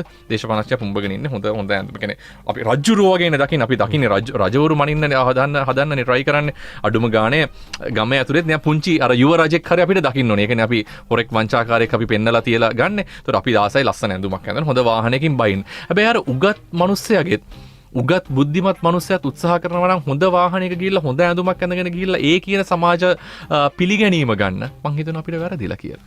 ඕක තමයි මං හිතන්නේ මේ හැම ගැටලුවකටම මුල. ඒතර අපිට සිද්ධ වෙනවා අපේ සැටිස්ෆැක්ෂන් එක නැත්තම් අපේ සතුට හරියට නිර්වචනය කරගන්න. ඒ සතුට නිර්වචනය කරගත්තා නම් අපි කවමදාකවත් ওই දේශපාලනඥයා මත යැපෙන්නේ නැහැ. අද වෙලා තියෙන්නේ ඔයාගේ සතුටත් තියෙන දේශපාලනඥයා මත, මගේ සතුට තියෙන දේශපාලනඥයා මත අපිට කැරට් එකක් ඉස්සරහට අල්ලගෙන දේශපාලනඥයා දුවනවා. ඔවුන් දිනනවා. අපි පරදිනවා. මම හිටපු නිලධාරියෙක් විදිහට ඔබෙන් ප්‍රශ්නය අහන්නේ. මේ පෞද්ගලික කාලේ සමාජය ප්‍රශ්න තල්ලු කරා දේශපාලඥයන්ට. දේශපාලඥයන් මෑත කාලේ ඉතා මේ ගෙවුණු කාලේ ඉතා සීග්‍රයෙන් ඒ ප්‍රශ්න තල්ලු කරා නිලධාරීන්ට. දැන් ගොඩ නැගෙන අලුත් දේ තමයි දේශපාලඥයන්ට මේවා කරන්න බෑ, නිලධාරීන් තමයි මේ පද්ධතිය ඇතුළේ ඉඳගෙන මේ පද්ධතිවලට හානි කරන්න කියලා. ඔබත් හිටපු නිලධාරියෙක්. ඔබට ඔබේ සීමාවල් ඇතුළේ ඔබේ අවශ්‍යතා සපුරගන්න බැරි වෙන්න බලපාපු ප්‍රායෝගික අත්දැකීම් ඔබ කතා කරන්න කැමතිද? පැහැදිලිව මනෝජ්, මම හිතන්නේ දැනට වසරකට ඉස්සෙල්ලා මම මගේ තනතුරෙන් ඉවත් වෙන්න, කියන්නේ මම ඔබ කතා කරපු එක තනතුරක්, ඒ තනතුරෙන් මම ඉවත් වෙන්න ඉස්සෙල්ලා මම හිතන්නේ මේ ආයතනයට පැමිණලා වැඩසටහනකට සම්බන්ධ වුණා. එතනදිත් මම පැහැදිලිව මම ඉවත් වෙන්න පෙර මම කියපු දෙයක් තමයි මෙතන දේශපාලන යාන්ත්‍රණයට එහා ගිහිල්ලා ගැටලුවක් තියෙනවා මේ ප්‍රශ්න ඉස්සරහට කරගෙන යන්න. එකක් තමයි අපි රයිට් එක ගැටලුවක් මට තිබිච්ච ගැටලුවක් නෙමෙයි. නමුත් සරලව අපි ගත්තොත් රටේ හැම ආයතනයකම දේශපාලනඥයෙක් දේශපාලකයෝ ටිකක් ඉන්නවා 225 සාවයි පිරිස. ඔවුන්ට අධ්‍යාපන සුදුසුකම් නැහැ. හරි අපි ඔවුන්ව පැත්තකට දියමුකෝ. ඒතර එතනින් ඊට පස්සේ මේ හැම ආයතනයකම එනවා ප්‍රධානියෙක්. ඒ ප්‍රධානයා අධ්‍යක්ෂ ජෙනරාල් නැත්නම් අධ්‍යක්ෂටත් එහා ගිය ප්‍රධානියෙක් වෙනවා. ඔහු තමයි සභාපති නැත්නම් කමසාරිස් වෙන්න පුළුවන්. ඒ වගේ පත්වීමක්, ඒ ගොඩක් වෙලාට දේශපාලන පත්වීමක්. ඒතර ලංකාවේ සුළු කම්කරුවෙක් පත් කරගන්න කොටත් ඔහුට තියෙන SOR එකක් නැත්නම් ඔහුගේ තියෙන මූලික සුදුසුකම් ටිකක්. මෙන්න මේක වෙන්න ඕනේ, මේක වෙන්න ඕනේ, මෙන්න මේක ගැන දැනුමක් තියෙන්න ඕනේ, අවුරුදු ගානක එක්ස්පීරියන්ස් එකක් තියෙන්න මෙහෙම තියෙනවා. නමුත් ලංකාවේ අවාසනාවකට ඔය ආයතනයේ විෂන් එකක් දෙන්න පුළුවන්, ආයතනයට දැක්මක් දෙන්න පුළුවන් ওই චරිතවලට SOR එකක් නැහැ මනෝජ්. ඕක පළවෙනි ලොකු ගැටලුවක්. ඒතර ඕක ගොඩක් වෙලාවට පත් කරන්නේ දේශපාලන අතකින්. ඒතර ඒක දෙවෙනි ගැටලුව විදිහට මම දකින්නේ. ඊළඟ තුන්වෙනි ගැටලුව මම දකින්නේ අමාත්‍යංශවල ඉන්න ඉහළ පුටුවල ඉන්න, විශේෂයෙන් ඒකේ අමාත්‍යංශයේ සෙක්‍රටරි නැත්නම් අපේ ලේකම් සහ අතිරේක ලේකම්වරු සහ මේ තියෙන පද්ධතිය දේශපාලනඥයා මත යැවීම. මම ඉස්සෙල්ලත් කිව්වේ අපේ සැටිස්ෆැක්ෂන් ලෙවල් එක අපි හරි ඩිෆයින් කරගන්න ඕනේ කියලා කිව්වේ ඒකයි මනෝජ්. මොකද දේශපාලකයා මත යැවීම ඇතුලේ ඔහුගේ අත් බැඳ ගන්න සිද්ධ වෙනවා. මොකද ඔහුට සිද්ධ වෙන්නේ නැහැ ස්වාධීනව වැඩ කරන්න. ඒක ඇතුලේ අනිවාර්යෙන් දේශපාලකයා වරදිනවා, දේශපාලකයා වැටෙනවා. මම හිතන්නේ ඒක අපි පහුගිය වසර එකමාර දෙක ඇතුලේ අපි දැක්ක ගොඩාක් අපි ප්‍රබුද්ධයි කියලා හිතපු නැත්නම් වැඩක් කරයි කියලා හිතපු දේශපාලකයෝ හතර ගාතේ දාලා වැටෙනවා. ඒක ඔහුට දොස් කියන්න බෑ, ඔහුට තව තනි පුද්ගලයෙකුට දොස් කියන්න බෑ. ඒකත් එක්ක අමාත්‍යාංශ වැටිච්ච එක ඒකේ සම්පූර්ණ බරපෑන දේශපාලකයන්ට දාන්න බෑ. මේකේ 80%ක් 90%ක් වගේ කියන්න ඕනේ ඒ අමාත්‍යාංශ වල ඉන්න පරිපාලන යාන්ත්‍රණය, අමාත්‍යාංශයේ ලේකම් සහ අතිරේක ලේකම් කියන ඔය තනතුර ටික ඔවුන් දේශපාලනය මත යැපීම මත අර ආයතනවලට ස්වාධීන වෙන්න තියෙන අවස්ථා හිමි කරනවා. ආයතන ස්වාධීන ආයතන ඇත්තටම ආයතන ඇතුලේ තියෙනවා ඒකටම තියෙන ඇක්ට් එකක් නැත්නම් ඒකට තියෙන විෂයපතයක් තියෙනවා. නමුත් අවාසනාවකට ඒ විෂයපතේ මත වැඩ කරන්න ඒ තියෙන නිදහස අමාත්‍යාංශය ඇතුලේ නිර්මාණය වෙන්නේ නැහැ. මොකද ඔවුන් උත්සාහ කරන්නේ හැමදෙස්සෙම ක්‍රෙඩිට් එක ලකුණු දමා ගැනීමේ අවශ්‍යතාවයක්. ඒතකොට ඒ අර මූලික හරපද්ධතීන් බිඳ වැටීම උතන තියෙන ගැටලුව. ඒ කියන්නේ මම මනෝජ්ගේ යටතේ වැඩ කරන කෙනෙක් නම් මනෝජ් මාව සම්පූර්ණයෙන් කපලා දාලා මනෝජ් ලකුණු දාගන්න උත්සාහ කරනවා නම් ඒක අපරාධයක්. මනෝජ් උත්සාහ කරනවානේ මට ලකුණු දාගන්න දීලා ඒ ලකුණු වලින් කියන්නේ ආයතන 50ක් තියෙනවා නම් මනෝජ් තනියෙන් ඒ ලකුණු 50 ගන්නවට වඩා මම ලකුණු 50ක් ස්කෝර් කරනකොට මනෝජ් මේකෙන්ම දෙක ගත්තා නම් මනෝජ් ඔටෝමැටිකලි ලකුණු ටික ඇවිල්ලා. ඒතර ඔන්න ඔය දේවල් නැතිවීම ඇතුලේ ආයතන බිඳ වැටෙනවා. I think ආයතන ස්වාධීනව වැඩ කරන්න දෙන්නේ නැහැ. ආයතන තමන්ගේ තියෙන ඇක්ට් එක, තමන්ගේ තියෙන මේ තමන්ගේ විෂයපතේ ගැන අවබෝධයක් නැහැ. එකක් අවබෝධයක් නැහැ වගේම ඒ කියන්නේ අවබෝධයක් තිබුණත් ඒ විෂයපතේට යන්න තියෙන අවස්ථා අඩුයි. ඒතර ගොඩක් වෙලාවට ඒක දේශපාලනිකව හසුරවන්න අවස්ථා ගන්නවා වැඩි. ඒතර ඉතින් අපිට සිද්ධ වෙන්නේ ඉතින් ගොඩක් වෙලාවට ඒ ආයතන වලට සමුදෙන එකද මම හිතන්නේ ඒක තමයි මට සිද්ධ වුණේ. දැන් ඕකත් ආයි නිකන් කිකිලිද බිත්තරේද වගේ ප්‍රශ්නයක්ද කියලා මහාචාර්යතුමා හිතනවා. දැන් අපි දකිනවා නිලධාරීන්ට දේශපාලනඥයන්ගේ කීම අහන්න නැතුව ඉන්න බැරි තත්වයක්. දැන් ඔය ඊයේ පෙරේදා සිදුවුණු ඔය ගැටුමේදී පොලිස්පතිවරයා අමාත්‍යාංශ ලේකම්වරයාට ලියපු ලිපියක තියෙනවා පොලිස් ස්ථානාධිපතිවරුන් 100කට වැඩි පිරිසක් පත් වුණේ කොහොමද කියලා. දේශපාලන 183ක් දේශපාලනඥයන්ගේ මැදිහත් වීමෙන්. දේශපාලනඥයා මට පක්ෂ කෙනෙක්ව තමන්ගේ ළඟම පොලිසියට දාගත්ත තමන්ගේ වැඩ ටික කරගන්න. ආයතනයක ලේකම්වරයෙකුට වුණත් වෙන නිලධාරියෙකුට වුණත් පවතින ඉඩ දෙනවද ඔහුට හම්බ වෙන්නේ ස්ථානමාරුවක් අම්මන්තොර නිලධාරියට කංකසන්තුරයට යනවා වගේ එකක් නේද සිද්ධ වෙන්නේ? මනෝජ් ඒකට තමයි මේ පද්ධතිය ඇතුලේ තියෙන්නේ අර මේ වෘත්තීය සමිති කියලා එකක්. මේ පද්ධතිය ඇතුළෙම ඔය වගේ අක්‍රමිකතාවලට වැඩ කරන්න පුළුවන් කතා කරන්න පුළුවන් දෙයක් තියෙනවා. ඒක තමයි වෘත්තීය සමිති. නමුත් අද අවාසනාවකට මේ පළවෙනිද අපි පෙළපාලි ගත්තොත් මේ හැම එකක්ම තියෙන දේශපාලන පක්ෂ. වෘත්තීය වේදීන් ලංකාවේ ඇතුලේ නෑ. අපේ මේ හැම පද්ධතියක් ඇතුලේ ඉන්නේ දේශපාලකයෝ. ඒතර මේ පාර්ලිමේන්තුවට ගියාවත් නැත්නම් නගර සභාවටවත් ගියා කියන එක නෙමෙයි. මේ හැම ආයතනයක් ඇතුලේම ඉන්නේ දේශපාලකයෙක්. ඕක තමයි ගැටලුව. ඒතර අපේ තියෙනවා අපි හිතමු පරිපාලන යාන්ත්‍රණය ඇතුලේ යම්කිසි මෙහෙම තව දෙයක් තියෙනවානේ මනෝජ්. දැන් හිතමු දැන් අමාත්‍යංශයක නැත්නම් අපි හිතමු ආයතනයක ප්‍රධානයෙකුට යම්කිසි විදිහක දේශපාලන බලපෑමක් ඇවිල්ලා ඔහු අයින් වෙනවා. හැබැයි ඒ අයින් වෙනකොට එතන සාපරාධී අපරාධයක් වුණා කියලා දැන ඒ පුටුව ගන්න තව 20ක් 30ක් අර කිසිම හැකියාවක් නැතුව Tamanට අර බලය ගැනීමට තියෙන බලයට තියෙන කෑදරකම වෙනුවෙන් ඒක ගිහිල්ලා ඩෑ ගන්නවා. ඒක ඇතුලේ කවදාකවත් මේ සිස්ටම් එක හදන්න බෑ. කියන්නේ සිස්ටම් එක චැලෙන්ජ් කරන්න බෑ. චැලෙන්ජ් කරනකොට තව 10ක් 15ක් ඉන්නවා ඒ අර හොඳ නමවගෙන යන්නේ. ඉතින් ඕක එක ගැටලුවක්. අනිත් එක තමයි එහෙම වෙනකොට ඒකට විරුද්ධව නැගී ඉන්න තියෙන ආයතනය තමයි ට්‍රේඩ් යුනියන්ස් නැත්තම් මේ තියෙන මේ වෘත්තීය සමිති. වෘත්තීය සමිති දේශපාලනය කරන්නේ වෙලා. ඒතර පවතින දේශපාලන පක්ෂයට වැඩි බහුතරයක් තියෙනවා නම් ආයතනය ඇතුලේ තියෙන වෘත්තීය සමිතියක් දෙකට තුනට බෙදිලා ඒතර නැවතත් අර ඒ ප්‍රශ්නේ වෙනුවෙන් අර සුබවාදීව සහ ඒකට ජෙනුයින් අප්‍රෝච් එකක් කරන්න වෘත්තීය සමිති සමත් වෙලා නැහැ. ඒතර මේක ආයේ නැවත අර දේශපාලකයා දේශපාලනය කිරීම නෙමෙයි සමස්ත පුරවැසියම තමන්ගේ පෞද්ගලික දේශපාලනයක් දරන එක වෙන කතාවක්. මනෝජ් දේශපාලනයක් තියෙනවා මට දේශපාලනයක් තියෙන්න පුළුවන්. නමුත් අපි ආයතනයේ ගේට්ටුවෙන් ඇතුල් වෙනකොට අපි රටට ආදරයක් තියෙනවා නම් ආයතන ආදරයක් තියෙනවා නම් මම හිතන්නේ පළවෙනිම කළ යුතු දේ තමයි තමන්ගේ පක්ෂපාත දේශපාලනය ගේට් එකෙන් එළිය තියලා ඇතුළට ඇවිල්ලා තමන්ගේ පෞද්ගලික දේශපාලනයත් එක්ක ඉන්න. නමුත් ඒ දේ සිද්ධ වෙන්නේ නැහැ ආයතනය ඇතුළේ. ඉතින් ඒක තමයි මේ බිඳ වැටීම.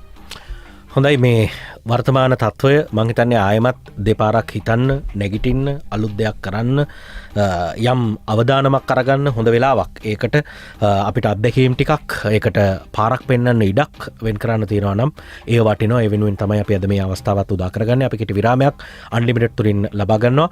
මොරටු විශ්වවිද්‍යාලයේ මහාචාර්ය ඉංජිනේරු රංගික හල්වතුරු මහාචාර්යතුමත් එක්ක අපි අන්ලිමිටඩ් සංවාදයේ දෙන්නේ. කෙටි විරාමයක් දෙන්න. ඉතා ඉක්මනින් නැවත හමු වෙනවා. Net FM Unlimited. හොඳයි අපි නැවතත් Net FM Unlimited සමග අපේ මේ ඝන වලාකුළු අතර තියෙන රිදි රේඛා හොයනවා. කොයි මොහොතේ හරි ඒවා හමු වෙනවා. හැබැයි නිකන් හම්බ වෙන්නේ නැහැ. ඒවා හොයන්න වෙනවා. ඒ වෙනුවෙන් වෙහෙසෙන්න වෙනවා. සමහරලාට අපිට ඒ වෙනුවෙන් අවදානමක් ගන්න වෙනවා. පළමු අදියරේ පාඩුවක් වෙන්නත් පුළුවන්. නමුත් ඊළඟට අපිට නැගිටීමක් තියෙනවා. පාඩු වෙනවා කියලා දැනගන්නත් ඒ අවදානම ගන්න වෙනවා. අපි අද මොරටු විශ්වවිද්‍යාලයේ මහාචාර්ය රංගික හල්වතුර ඉංජිනේරුතුමත් එක්ක මේ සාකච්ඡා කරමින් හිටියේ මේ දිනවල වෘත්තිකයන්ගේ මැදිහත් වීම සහ ඔවුන් කරපු කාර්යභාරය පිළිබඳවත් ආයි මතක් කරමින්.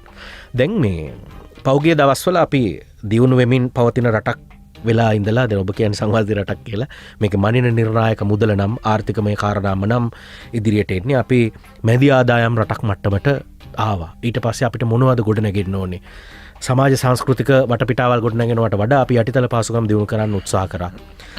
යම් දියුණු සමාජයක්, පහසු ගමනාගමන පද්ධතියක්, ඒ සඳහා හොඳ පොදු ප්‍රවාහන සේවයක් මේ වගේ බලාපොරොත්තු ටිකක් තිබුණා. ඒවා හැබැයි දැන් ටිකක් මං හිතන්නේ පසර දාගන්න වෙයි මේ වෙලාවේ. තුන්වෙල පිරිමහ ගන්න ප්‍රශ්නකට මුහුණ දෙමින් ඉන්න වගේ හැඟීමක් තියෙනවා. මේ වෙලාවේ වෘත්තිකයන් විදිහට ඔබට මොන වගේ මැදිහත් වීමක්ද කරන්න පුළුවන්? දැන් අපි දකිනවා සමහර තැන්වල සිස්ටම්ස් දාගන්න එක හරි ලේසි. නමුත් කෙනෙක්ගේ රස්සාව නිසා, දේශපාලඥයා කරපු පත්කිරීම නිසා, ඔවුන් මේ දෙයට හුරු වෙලා ඉන්න නිසා ඒ අයගේ රස්සාව නැති වෙයි කියලා සමහර පද්ධති තියාගෙන ඉන්නවා. ඒවා තියාගෙන ඉඳීම හරහාම අපි මේ කතා කරන කාරණේ පෙට්‍රල් වියදම් කරගෙන ගමන් ගාස්තු වියදම් කරගෙන පෑ ගණන් නාස්ති කරගෙන කොළඹට එන්න, නගරයට යන්න, ආපහු හැරිලා යන්න මේ වගේ තැන්වල ඉන්නේ. මූලික අධීරය අපිට ඒවට වෙනස්කම් කරන්න බැරිද? පැහදිලිම පුළුවන් මනෝජ් කියපු අර මේ ප්‍රියම්බල් එකක් එක්කම කතා කරොතින් මම කිව්වා මේ රට දුප්පත් නෑ කියලා. දුප්පත් නෑ කියප එක මම කියන්න ඕනේ ඇයි කියලා. ඔව් අපිට ඩොලර් නෑ ඒක අපි පිළිගන්න ඕනේ. නමුත් අපි දරිද්‍රතාවය ගැන කතා කරොතින් ඔව් ආර්ථික දරිද්‍රතාවය තියෙන අපිට ඩොලර් නැහැ. අපිට එදා වේල ඛණ්ඩ විදියක් නැහැ. ඩොලර් නෙමෙයි දැන් රුපියලුත් නැහැ. ඒක හරි වෙනම කතන්දරයක්. අපි ඒක පොඩ්ඩක් පැත්තකින් තිබ්බොතින් මනෝජ් අපි ගත්තොතින් මේ අපි ආර්ථික දරිද්‍රතාවය තිබ්බා. ඊට පස්සේ අපි තු මානසික දරිද්‍රතාවයක් තියෙනවා. ඔව් අපිට පොඩි ගැටලුවක් තියෙනවා. මේ වෙලාවේ ළමයාට කන්න දෙන්නේ කොහොමද? පෙට්‍රල් ටික ගහගන්නේ කොහොමද? පොඩි ප්‍රශ්නයක් තියෙනවා. අපි ශාරීරික දරිද්‍රතාවයක් තියෙන රටක්ද? අපේ තාම ඇඟේ තාම අම්මගේ මව් කිරි බීලා හැදිච්ච රටක් තාම ඇඟේ හයිය තියෙනවා. අපිට තාම නැගිටින්න පුළුවන්. මොකද මේ ප්‍රශ්නේ ධනාත්මකව හිතන්න සිද්ධ වෙනවා. අපිට බෑ මේ වැටිලා මේක ගොඩ දාන්න බෑ. දැන් මේක ඉවරටම ඉවරයි.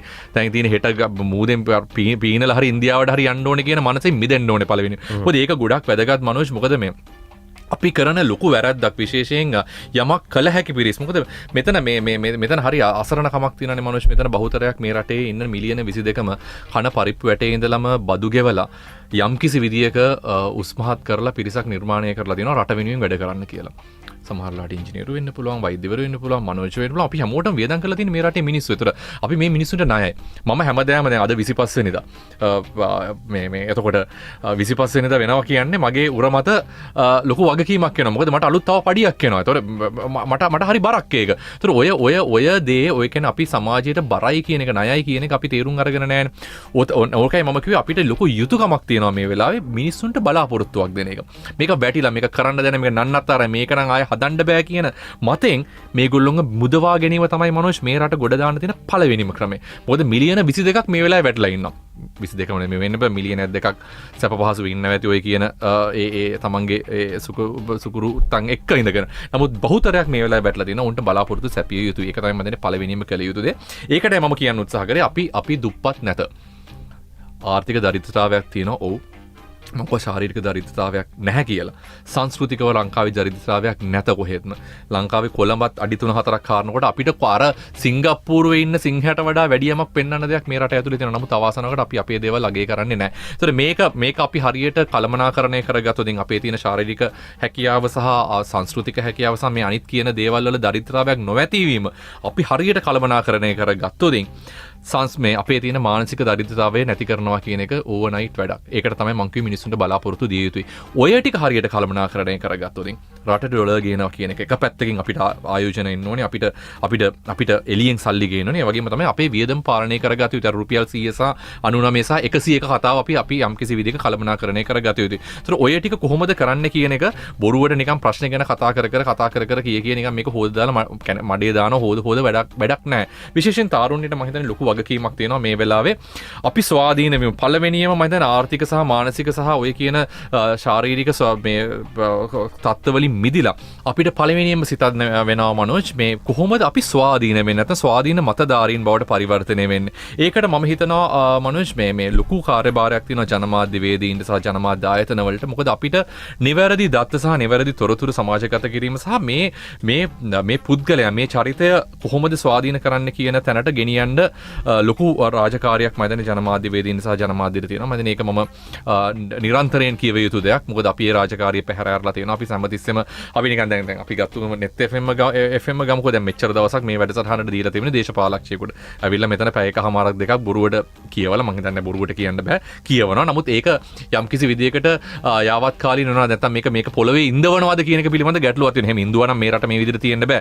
නමුත් ඇත්තටම මේ රටට ශ්‍රමදායකත්වයේ දෙන නැත්නම් මේ රටට යමක් කරපු චරිත කොච්චර ඔබගේ ගුවන් කාලයේ ඔබ දීලා තියෙනවද? දීලා නැහැ. ඒ කියන්නේ දීලා ඇති ඉතාමත්ම අල්ප ප්‍රමාණයක්. මම හිතන්නේ ඒක මම කිව්වේ ඒකයි අපි සංවිවේචනයකට යා යුතුයි. අපි නියම පුද්ගලයෝ සමාජගත කරනවද? නියම චරිත හඳුනගෙන තියෙනවද ජනමාධ්‍යවේදීන් විදිහට සහ ජනමාධ්‍ය ආයතන විදිහට ඕන්න සමාජගත කරලා තියෙනවද? ඒක ඉතාමත්ම වැදගත්. ඒක ඇතුලේ තමයි අර දැන් මම උත්සාහ කරනවා නම් මනෝජ්වත් රංගික වගේ කරන්න මම හිතන්නේ මම වැරදි. නමුත් මට පුළුවන් නම් මාව අනුකරණය කිරීම නෙමෙයි. මාව කියවීම ඇතුලේ තව මගේ දේකුයි තව කෙනෙක්ගේ දේකුයි ඔක්කොම අරගෙන තව වෙන චරිතයක් නිර්මාණය කරන්න. එතනට අපි ජනමාධ්‍ය හැසිරිය යුතුයි කියලා මම හිතනවා. ඒකයි චරිත වැදගත් වෙන්නේ. විවිධ චරිත අපි හඳුන්වා දිය යුතුයි. දේශපාලකඥයා කියන්නේ එක චරිතයක් විතරයි, එක අන්තයක් විතරයි. ඊට වඩා චරිත ගොඩක් තියෙනවා. මේ පාසලේ අපි හිතමු ශිෂ්‍යනායක දිනේට හරිය නැත්නම් ත්‍යාග ප්‍රදානෝත්සවයට හැමදෙස්සෙම මේ දේශපාලකයෙක් නම් ඒක නම් දෙන ආදර්ශ ළමයෙකුට ඔහුත් උත්සාහ කරන්නේ ඔය වගේ තියෙන බඩ මහත මේ තට්ටේ පෑදීච්ච දේශපාලකයෙක් වෙනවා මිසක් ඊට වඩා රටට දායකත්වයක් දෙන මිනිසෙක් වෙන්න නෙමෙයි. මොකද ඔහුට ලැබෙන ආදර්ශය ඒක. දැන් ඒක එතන ලොකු රාජ්‍ය දේශ මම කියන්නේ ජනමාධ්‍ය වලට ලොකු කාර්යභාරයක් තියෙනවා. චරිත බිහි කිරීම සහ චරිත හඳුන්වා දීම. ඉතින් එහා ගිහිල්ලා අපි යම්කිසි විදියකට මානසිකව ස්වාධීනත්වයකට පත් වෙනවා නම් කියන්නේ අපිට ස්වයං මතධාරීන් බවට පරිවර්තනය වෙන්න පුළුවන් නම් ඒක ඇතුළේ අපිට ගොඩ ලොකු දෙයක් කරන්න පුළුවන් මනෝජ්. ඒකයි මම කිව්වේ නැවත මම අවධාරණය කළේ අපි ස්වාධීන මතධාරීන් මේ සමාජය ඇතුලේ නිර්මාණය කළ යුතුයි. ඒකේ වැදගත්කම තියෙන්නේ මොකද අපි අද කතා කරන්නේ 225 එපා කියලා තැනක. මොකද මේ වෙලාවේ සමහර වෙලාවට එක දේශපාලනඥයෙකුට හෝ දේශපාලන පක්ෂයකට හැකියාව තියෙයි දේශපාලන ස්වාධීනත්වය නැත්නම් දේශපාලන ස්ථාවරත්වයක් රට ඇතුලේ හදන්න. සරලයි. රුපියල් ටිකක් එහෙට මෙහෙට වීසි කරන එක විතරයි. 113 නෙමෙයි 225ම ගැනීමේ හැකියාව දෙනවා. නමුත් මෙතන ගැටලුවක් තියෙනවා මේ වෙලාව. අපි ගැටලුව තේරුම් ගත යුතුයි. මෙතන ගැටලුව තියෙන්නේ දේශපාලන ස්ථාවරත්වයට වඩා එහා ගිහිල්ලා සමාජීය ස්ථාවරත්වයක්. අපිට මේක නිර්මාණය කර හැකිද? මොකද අපිට මේක ළඟ සහ දුර දෙකම අපිට බලන්න සිද්ධ වෙන එක. ළඟ තමයි අපිට සිද්ධ වෙනවා අනිවාර්යයෙන්ම සමාජීය ස්ථාවරත්වයකට යන්න. මේක තවදුරටත් දුඩු දුවන්න බෑ. මේක නීති හා සාමය තවදුරටත් වල් වදින්න දෙන්න විදියක් නැහැ. මොකද දැන් මේකේ ඉන්නේ ලේ රත් වෙච්ච මිනිස්සු පිරිසක්. ඒතර ඔවුන්ව නියාමනය කිරීම ඔවුන්ව යම් කිසි විදිහට කූල් ඩවුන් කිරීමේ වැදගත්කමක් තියෙන. ඒක දේශපාලකයන්ට වගේම නැවතත් ජනමාධ්‍ය වලට ලොකු වගකීමක් තියෙනවා. ඒතර ඒක කරන්න අපිට කෙටි කාලින විසඳුම් වලට යන්න වෙයි. සමහරවිට ලෝන් එකක් ගන්න වෙයි, ණයක් අරගෙන මේක බැලන්ස් කරන්න වෙයි. නමුත් ඒක ඇතුලේ මේ තියෙන ගැටලුවට විසඳුමක් එන්නේ නැහැ. ඒතර අපිට සිද්ධ වෙනවා කණ්ඩායම්ගත වෙන්න මනෝජ්. ඒකයි නැවතත් යෞවනයේට වැදගත්කම තියෙන්නේ. ඉංජිනේරුවන්ට සිද්ධ වෙයි තව ඉංජිනේරුවෙක් එක්ක එකතු වෙන්නේ නැතුව කලාව හදාරපු දරුවෙක් එක්ක එකතු වෙන්න. එකතු වෙලා අපි හැමෝගෙම තියෙන හරි කියවීමක් හදාගන්න. කලාව හදාරපු දරුවා ළඟ තියෙනවා යම්කිසි හැකියාවක්, මගේ තියෙනවා තව හැකියාවක්. මේ ඔක්කොම ටික එකතු කරා නම් අර මම හැමතිස්සෙම කියන දෙයක් තියෙනවා 1 ගණිතයේදී 2 වුණාට මිනිස්සු අතර 2 නෙමෙයි මේක මිලියන ගාණක්. අපි හරි පිරිස් ටික එකතු කරගත්තින් වැරදි පිරිස් එකතු කරගත්තොත් මේක ඍණ වෙන්න පුළුවන්. ඒක වෙනම කතාවක්. නමුත් මේ වෙලාවේ කණ්ඩායම් ගත වීම විතරමත් වැදගත්. ඒක අපි දකිනවා අද සමාජය ඇතුලේ. අපි අද සෝෂල් මීඩියා වල අපි දකිනවා අපි තව මේ අරගල ඇතුලේ අපි දකිනවා විවිධ කණ්ඩායම් එකතු වෙලා තියෙනවා. මේක ලොකු ජයග්‍රහණයක් විදිහට මම දකින්නේ. ඒකයි මේක හොඳ අවස්ථාවක් අපිට. ඒතර මේ කණ්ඩායම් ගත වීම ඇතුලේ අපිට එක එක්කෙනාව කියව ගැනීමේ හැකියාව තියෙනවා. මට මාව කියවන්න පුළුවන් නම් මනෝජ් මම දන්නවා නම් රංගික කියන්නේ කවුද කියන එක, මගේ හැකියාවන් මොනවද කියන එක මම දන්නවා නම් ඒක ඇතුලේ මට පුළුවන් මාව ඇගීමක් කරන්න. මාව අගේ යන්න පුළුවන්. ඒතර මට මගේ ළඟ නැති දේ ගැන මම දුක් වෙනවට වඩා මගේ ළඟ මේක තියෙනවා රයිට් මට මේක කරන්න පුළුවන් කියන අර තමන්ගේ ආත්ම විශ්වාසයේ ගොඩනැගීමේ හැකියාව තියෙනවා. ලෙනින්ගේ පොත කියවලා මට එන්නේ නැතුව ඒ ආත්ම විශ්වාසය. නමුත් මට පුළුවන් නම් නැවතිලා මාව කියවන්න. ඒක ඇතුලේ මට ආත්ම විශ්වාසයක් එනවා. ඒකෙන් එක පැත්තක් ඒක මනෝජ්. අනිත් පැත්ත තමයි මට ලැබෙන අනිත් වාසිය තමයි මට මාව කියවන්න පුළුවන් නම්, මට මාව අගේ කරන්න පුළුවන් නම්, මට මනෝජ් වගේ කරන්න පුළුවන්. අද වෙලා තියෙන ඒක අනිත් පැත්ත. මට මාව වගේ කරන්න බෑ. මට මගේ පැත්තෙන් වැටිලා මම 4 ගාතේ වැටිලා ඉන්නේ මානසිකව. මම වැටිලා ඉන්නකොට කවදාකවත් මට මනෝජ් වගේ කරන්න බෑ. මට මනෝජ් වගේ කරන්න නැතුව මනෝජ් එක කණ්ඩායම් ගත වෙන්න බෑ. ඒතර මේ බෙදීමනේ අපේ තියෙන සමාජයේ. ඒතර මේ වෙලාවේ ජාතිද ආගම්ද මොනවද කියන එක නැතුව අපිට එකතු වෙන්න පුළුවන් නම් ඒ එකතු වීම ඇතුලේ ව්‍යාපාර අවස්ථා ගොඩක් එයි. ලංකාවේ ඇතුලේ රිසෝසස් තියෙනවා. සම්පත් අනන්තයි අප්‍රමාණයි. මූදේ මේ අඩි 4-5ක් යනකොට අපේ තියෙන අලංකාර කොරල් පර ටික මේ මූදේ ඇතුලේ මේ මහා විශාල සම්පත් ගොඩක් තියෙනවා. මේවා එළියට අරගෙන කොරල් ටික කඩලා මම කියන්නේ නෑ මේ අර අපේ නන්දා මාලිනියන් කිව්වා වගේ සීගිරි ගල කඩලා මේ පාරවල් හදන්න කියලා. එහෙම නෙමෙයි. මේවා මේ අර මේ තියෙන විදියට අපිට විකුණ ගන්න පුළුවන්. මේ හැම දෙයකින්ම අපිට අගේ එකතු කිරීමක් කරගන්න පුළුවන්. ඒතර මේක කියවීම පුළුවන් වෙන්නේ අර කණ්ඩායම් ගත වීම ඇතුලේ. අපිව තේරුම් අරගෙන කණ්ඩායම් ගත වෙන්න පුළුවන් නම් මනෝජ් මේ කියන දේ මහ ලොකු දෙයක් නෙමෙයි. මම කිව්වේ ඩොලර් ප්‍රශ්නයක් තියෙනවා. නමුත් ඒ වගේම අනිත් පැත්තෙන් තියෙනවා අපේ මානසිකව අපේ තියෙනවා දරිද්‍රතාවයක්. ඔය දෙකම අර දෙක හරියට කල්පනාකරණය කරන්න පුළුවන් නම් අනිත් දෙක හදනවා කියන එක ඕනයික් වැඩක්. අපි වැඩසටහනේ අවසානයේ ඉන්නේ. මාචාර්යතුමා අපි දැක්ක වෘත්තිකයෝ මේ වෙලාවේ මේ පසට වෙලා ඉන්නේ නැතුව ඉදිරියට ඇවිල්ලා Tamanගේ වෘත්තීමේ භාවය පෙන්වනවා. ඔවුන්ට අත්දැකීම්, ඔවුන්ට පේන දේවල් ටික ඔවුන් කියලා අලුත් දිශානතියක්කට යනවා. අලුත් රෝඩ් මැප් එකක් හදන්න ඒ අය උදව් කරනවා. එතකොට පුරවැසියන්ටත් ටිකක් නෙමෙයි ලොකු දායකත්වයක් දෙන්න තියෙනවා. ඔබ එහෙම කිව්වා වගේ දුප්පතුන් සහ දුප්පතුන් පීඩිත පන්තියම එකතු වෙලා පීඩිත පන්තිය යන පාර පීඩිත පන්තියම වහගෙන තමන්ගේ අවස්ථා තමන් විසින් නැති කරගන්නවා. අපි ඊට වඩා එහා ගිහිල්ලා හිතලා දැන් මේ අපි ඉල්ලන්නේ එදිනෙදා අපි විඳපු ජීවිතය අපිට ගෙවන්න දෙන්න කියලා. ඊට එහාගේ ප්‍රශ්නේ අපිට ජීවිතය ගෙවන්න බෑ නේද කියලා අපි තේරුම් ගන්නේ නෑ නේද? ඒකට අපි කොහොමද ආමන්ත්‍රණය කරන්නේ? ජීවිතේ විඳින්න දෙන්න කියලා කියනකොට මම කියන්නේ විඳින්න දෙන්න එපා කියලා. විඳින්න දුන්නොත් තව මේ රට තව වැටෙනවා. මනෝජ් කීපේ හරියටම හරි මේ අපි යම්කිසි අලුත් දේශපාලන සංස්කෘතියකට අතවනවා. ඒක අද ඊයේ නෙමෙයි මනෝජ්, මං හිතන්නේ 2015 ඉඳලම රටේ ජාතික දේශපාලනයේ ඇතුලේ ලොකු පෙරලියක් වුණා. මේ පක්ෂ දේශපාලනයේ යම්කිසි විදියකට ප්‍රතික්ෂේප වීමක් මම දකිනවා 2012 13 වගේ කාලයත් එක්ක විශේෂයෙන් යුද්ධය අවසන් වෙලා අපි යම්කිසි විදියක ස්ථාවරත්වයක් ගොඩනැගීමත් එක්ක විශේෂයෙන් තරුණ පරම්පරාව ස්වාධීන වෙනවා. ඒකත් එක්ක අර 70 ගණන් වල 80 ගණන් වල මොකක් හරි දේශපාලනිකව කුමන්ත්‍රණයක් කරලා කට කතාවක් කරලා මුළු රටම ගිනි තියන්න බැරි තත්ත්වයට අද පත් වෙලා තියෙනවා විශේෂයෙන් සෝෂල් මීඩියා එක්ක. ඉතින් ඒක ලොකු ධනාත්මකව අපි හිතන්න සිද්ධ වෙනවා. ඔව් වෘත්තික වේදීන් එළියට බහලා තියෙනවා. මම කිව්වාගේ 2015 වේදී මම හිතන්නේ නැහැ දේශපාලන පක්ෂයක් ජයග්‍රහණය කරන්න මිනිස්සු එළියට ආවා කියලා. ඒ වෙලාවේ ඔය කියන පාවන ඡන්ද නෙමේ හිතිය හැකි පිරිස රට ගැන යම්කිසි විදියක බලාපොරොත්තුවක් නිෂ්පාදනය කරන්න උත්සාහ කරපු පිරිස තමයි මේ වෙලාවේ දේශපාලන වෙනසකට ගියේ. ඔවුන් බලාපොරොත්තු දෙ බිඳ වැටුණා. අපි ඒක අත්විඳා. ඒක තමයි ඊළඟට 2018 19 20 වෙනකොට මේක වෙන පැත්තකට පෙරළුනේ. ඒ වෙලාවෙත් එතන තිබුණේ දේශපාලන අර ස්ලෝගන් එකක් නෙමෙයි. එතනින් එහා ගිය සමාජ විප්ලවයකට යන්න. එතනදිත් මිනිස්සු යම් කිසි විදිහකට බටයක් කෑවා. මම හිතන්නේ ඊළඟ පාර අර කනාමෙදිරි එළියටත් බයයි කියනවානේ ගිනි පෙල්ලෙන් බැට කාපු මනුස්සයා. ඒතර අපි දැන් ගිනි පෙල්ලෙන් බැට කාලා තින්නේ කනාමෙදිරියකිනුත් බැට කාලා තින්නේ. මම හිතන්නේ තව පාරක් දේශපාලනිකව අපි යන්දෙයි කියලා. ඇන්දෙනවා නම් මම හිතන්නේ මේ අපි කතා කරන කිසිම දෙයක් වැදගත් වෙයි කියලා.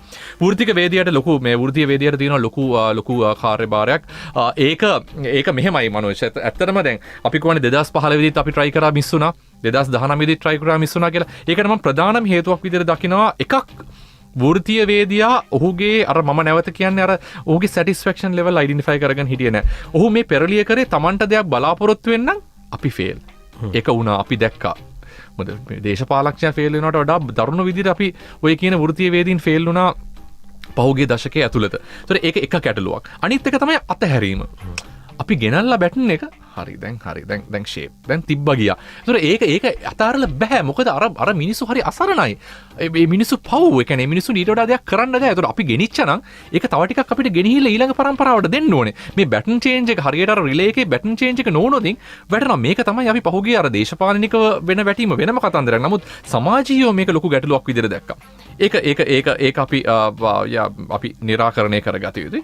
ඒ වගේම තමයි මේ වෘත්තීය වේදය ඇතුළේ අපි දන්න දේ නොදන්න දේ ගොඩක් තියෙනවානේ මනෝජ්. ඒතර දැන් එකක් තමයි අපි දන්න දේ හඳුන ගැනීම එක කාරණයක්. අපි නොදන්න දේ හඳුන ගැනීමත් ඉතාමත්ම වැදගත්. අපි නොදන්න දේ කරන්න යාම හරිම භයානකයි. ඒ වගේම තමයි මම දන්නවා නම් ඒ දන්න දේ නොකිරීමත් ලොකු පාපයක්. ඒක ලොකු පාපයක්. මම දන්නවා හොඳට මට මේක කරන්න පුළුවන් කියලා මම කරන්නේ නැහැ. ඒක ලොකු පාපයක්. ඒක ලොකු කර්මයක්. ඒ වගේම තමයි මම දන්නවා මේක කරන්න බෑ කියලා. නමුත් මම කොහොම හරි ගිහලා try කරනවා. ඒක හරි කමක් නෑ කියමු. නමුත් ඒකත් වැරදි මේ වෙලාව. ඒතර අපි හරියට Taman දන්න දේ සහ නොදන්න දේ තේරුම් ගත යුතුයි. ඒ වගේම තමයි මේ හරි වෙලාවෙදි බැටන් චේන්ජ් එක කරගන්න එක. මොකද දැන් අපි තේරුම් ගත යුතුයි අපි යම්කිසි කාලයකදී අපි තාරුණ්‍යයට ඒක බාර දිය යුතුයි. මොකද තාරුණ්‍ය සමහරවිට අපිට හිතන්න පුළුවන් නෑ මේ මිනිස්සු තාම ඉගෙනගෙන මදි. අපි මේගොල්ලෝ උගන්වන්න උත්සාහ කරනවානේ. මේ රටේ තව කෙලවෙච්ච ලොකුම ප්‍රශ්නයක් තමයි මනෝජ් මේ උගන්වන්න උත්සාහ කරන එක. ඒක ලොකු වැරදි සංකල්පයක්. ලෝකේ අර මේ යම්කිසි විදිහට ප්‍රතික්ෂේප වෙන ක්‍රමවේදයක් ඕක. උගන්වන්න නෙමෙයි ඉගෙනවීමට අවස්ථාව දෙන එක. මම මනෝජ්ට අවස්ථාව දෙනෝනේ මගෙන් ඉගෙන ගන්න මිසක් මම උගන්වන්න නෙමෙයි. මෙතන 10 දෙනෙක් ඉන්නවනම් මනෝජ් මහ 10 දෙනාගෙන්ම 10න් එක එක අරගෙන මනෝජ් අමුතු චරිතයක් හැදේ. හැබැයි නමුත් මම දන්නේ 10 මම 10ම මනෝජ්ට ආරෝපණය කරන්න යනවා නම් මම වැරදි. මම මේක තමයි වැඩිහිටියෝ විදිහට අපි කරන ලොකුම වැරද්ද. ඊළඟ පරම්පරාව අපි මේක උන්ට අයිති ලෝකයක්. මං හිතන්නේ මේක උන් හරියට හැදුවත් නැතත් ඒක උන්ගේ ලෝකය. මම දැන් අපි උන්ට අවස්ථාව දිය යුතුයි. එහෙම අවස්ථාවක් දෙන්නේ නැතුව මේක අපිම කරන්න ඕනේ. මේ උන් අනිත් පිරිස අපි විශ්වාස කරන්නේ නැහැ කියලා ගමනක් යන්න ගියොත් මනෝජ් මේක වැටෙනවා. ඒක තමයි අපිට පහුගිය දශක ගණනාව ඇතුළෙම සිද්ධ වුණේ. ඉතින් මේ වැරද්දක් විදියට ගන්නේ නැතුව ගිනි පෙල්ලෙන් නෙමෙයි කලාමැදිරියකිනුත් දැන් බැට කාලා තියෙන්නේ. ඊළඟ වලට වැටෙන්නේ නැති වෙන්න අපි ගමනක් යමු. හොඳයි මේ ඇතිවී තිබෙන තත්ත්වයක් එක්ක අපේ අර කල්නොත් කිව්වා වගේ අඳුරු වලා අතරේ රිදි රේඛා හොයනවා. ඒ රිදි ඉර අපිට හොයාගන්න පුළුවන්. ඒ වෙනුවෙන් අපි මහන්සි වෙන්න ඕන. අත්දැකීම් තියෙන වෘත්තික භාවයක් තිබෙන වෘත්තිකයෙක් විදිහට ප්‍රායෝගික මැදිහත් වීමක් කරපු කෙනෙක් විදිහට තරුණ ඉංජිනේරුවරයෙක් විදිහට මහාචාර්යවරයෙක් විදිහට අපි අද රංගික හල්වතුර මහාචාර්යතුමාට ආරාධනා කළේ අපේ වැඩසටහනට.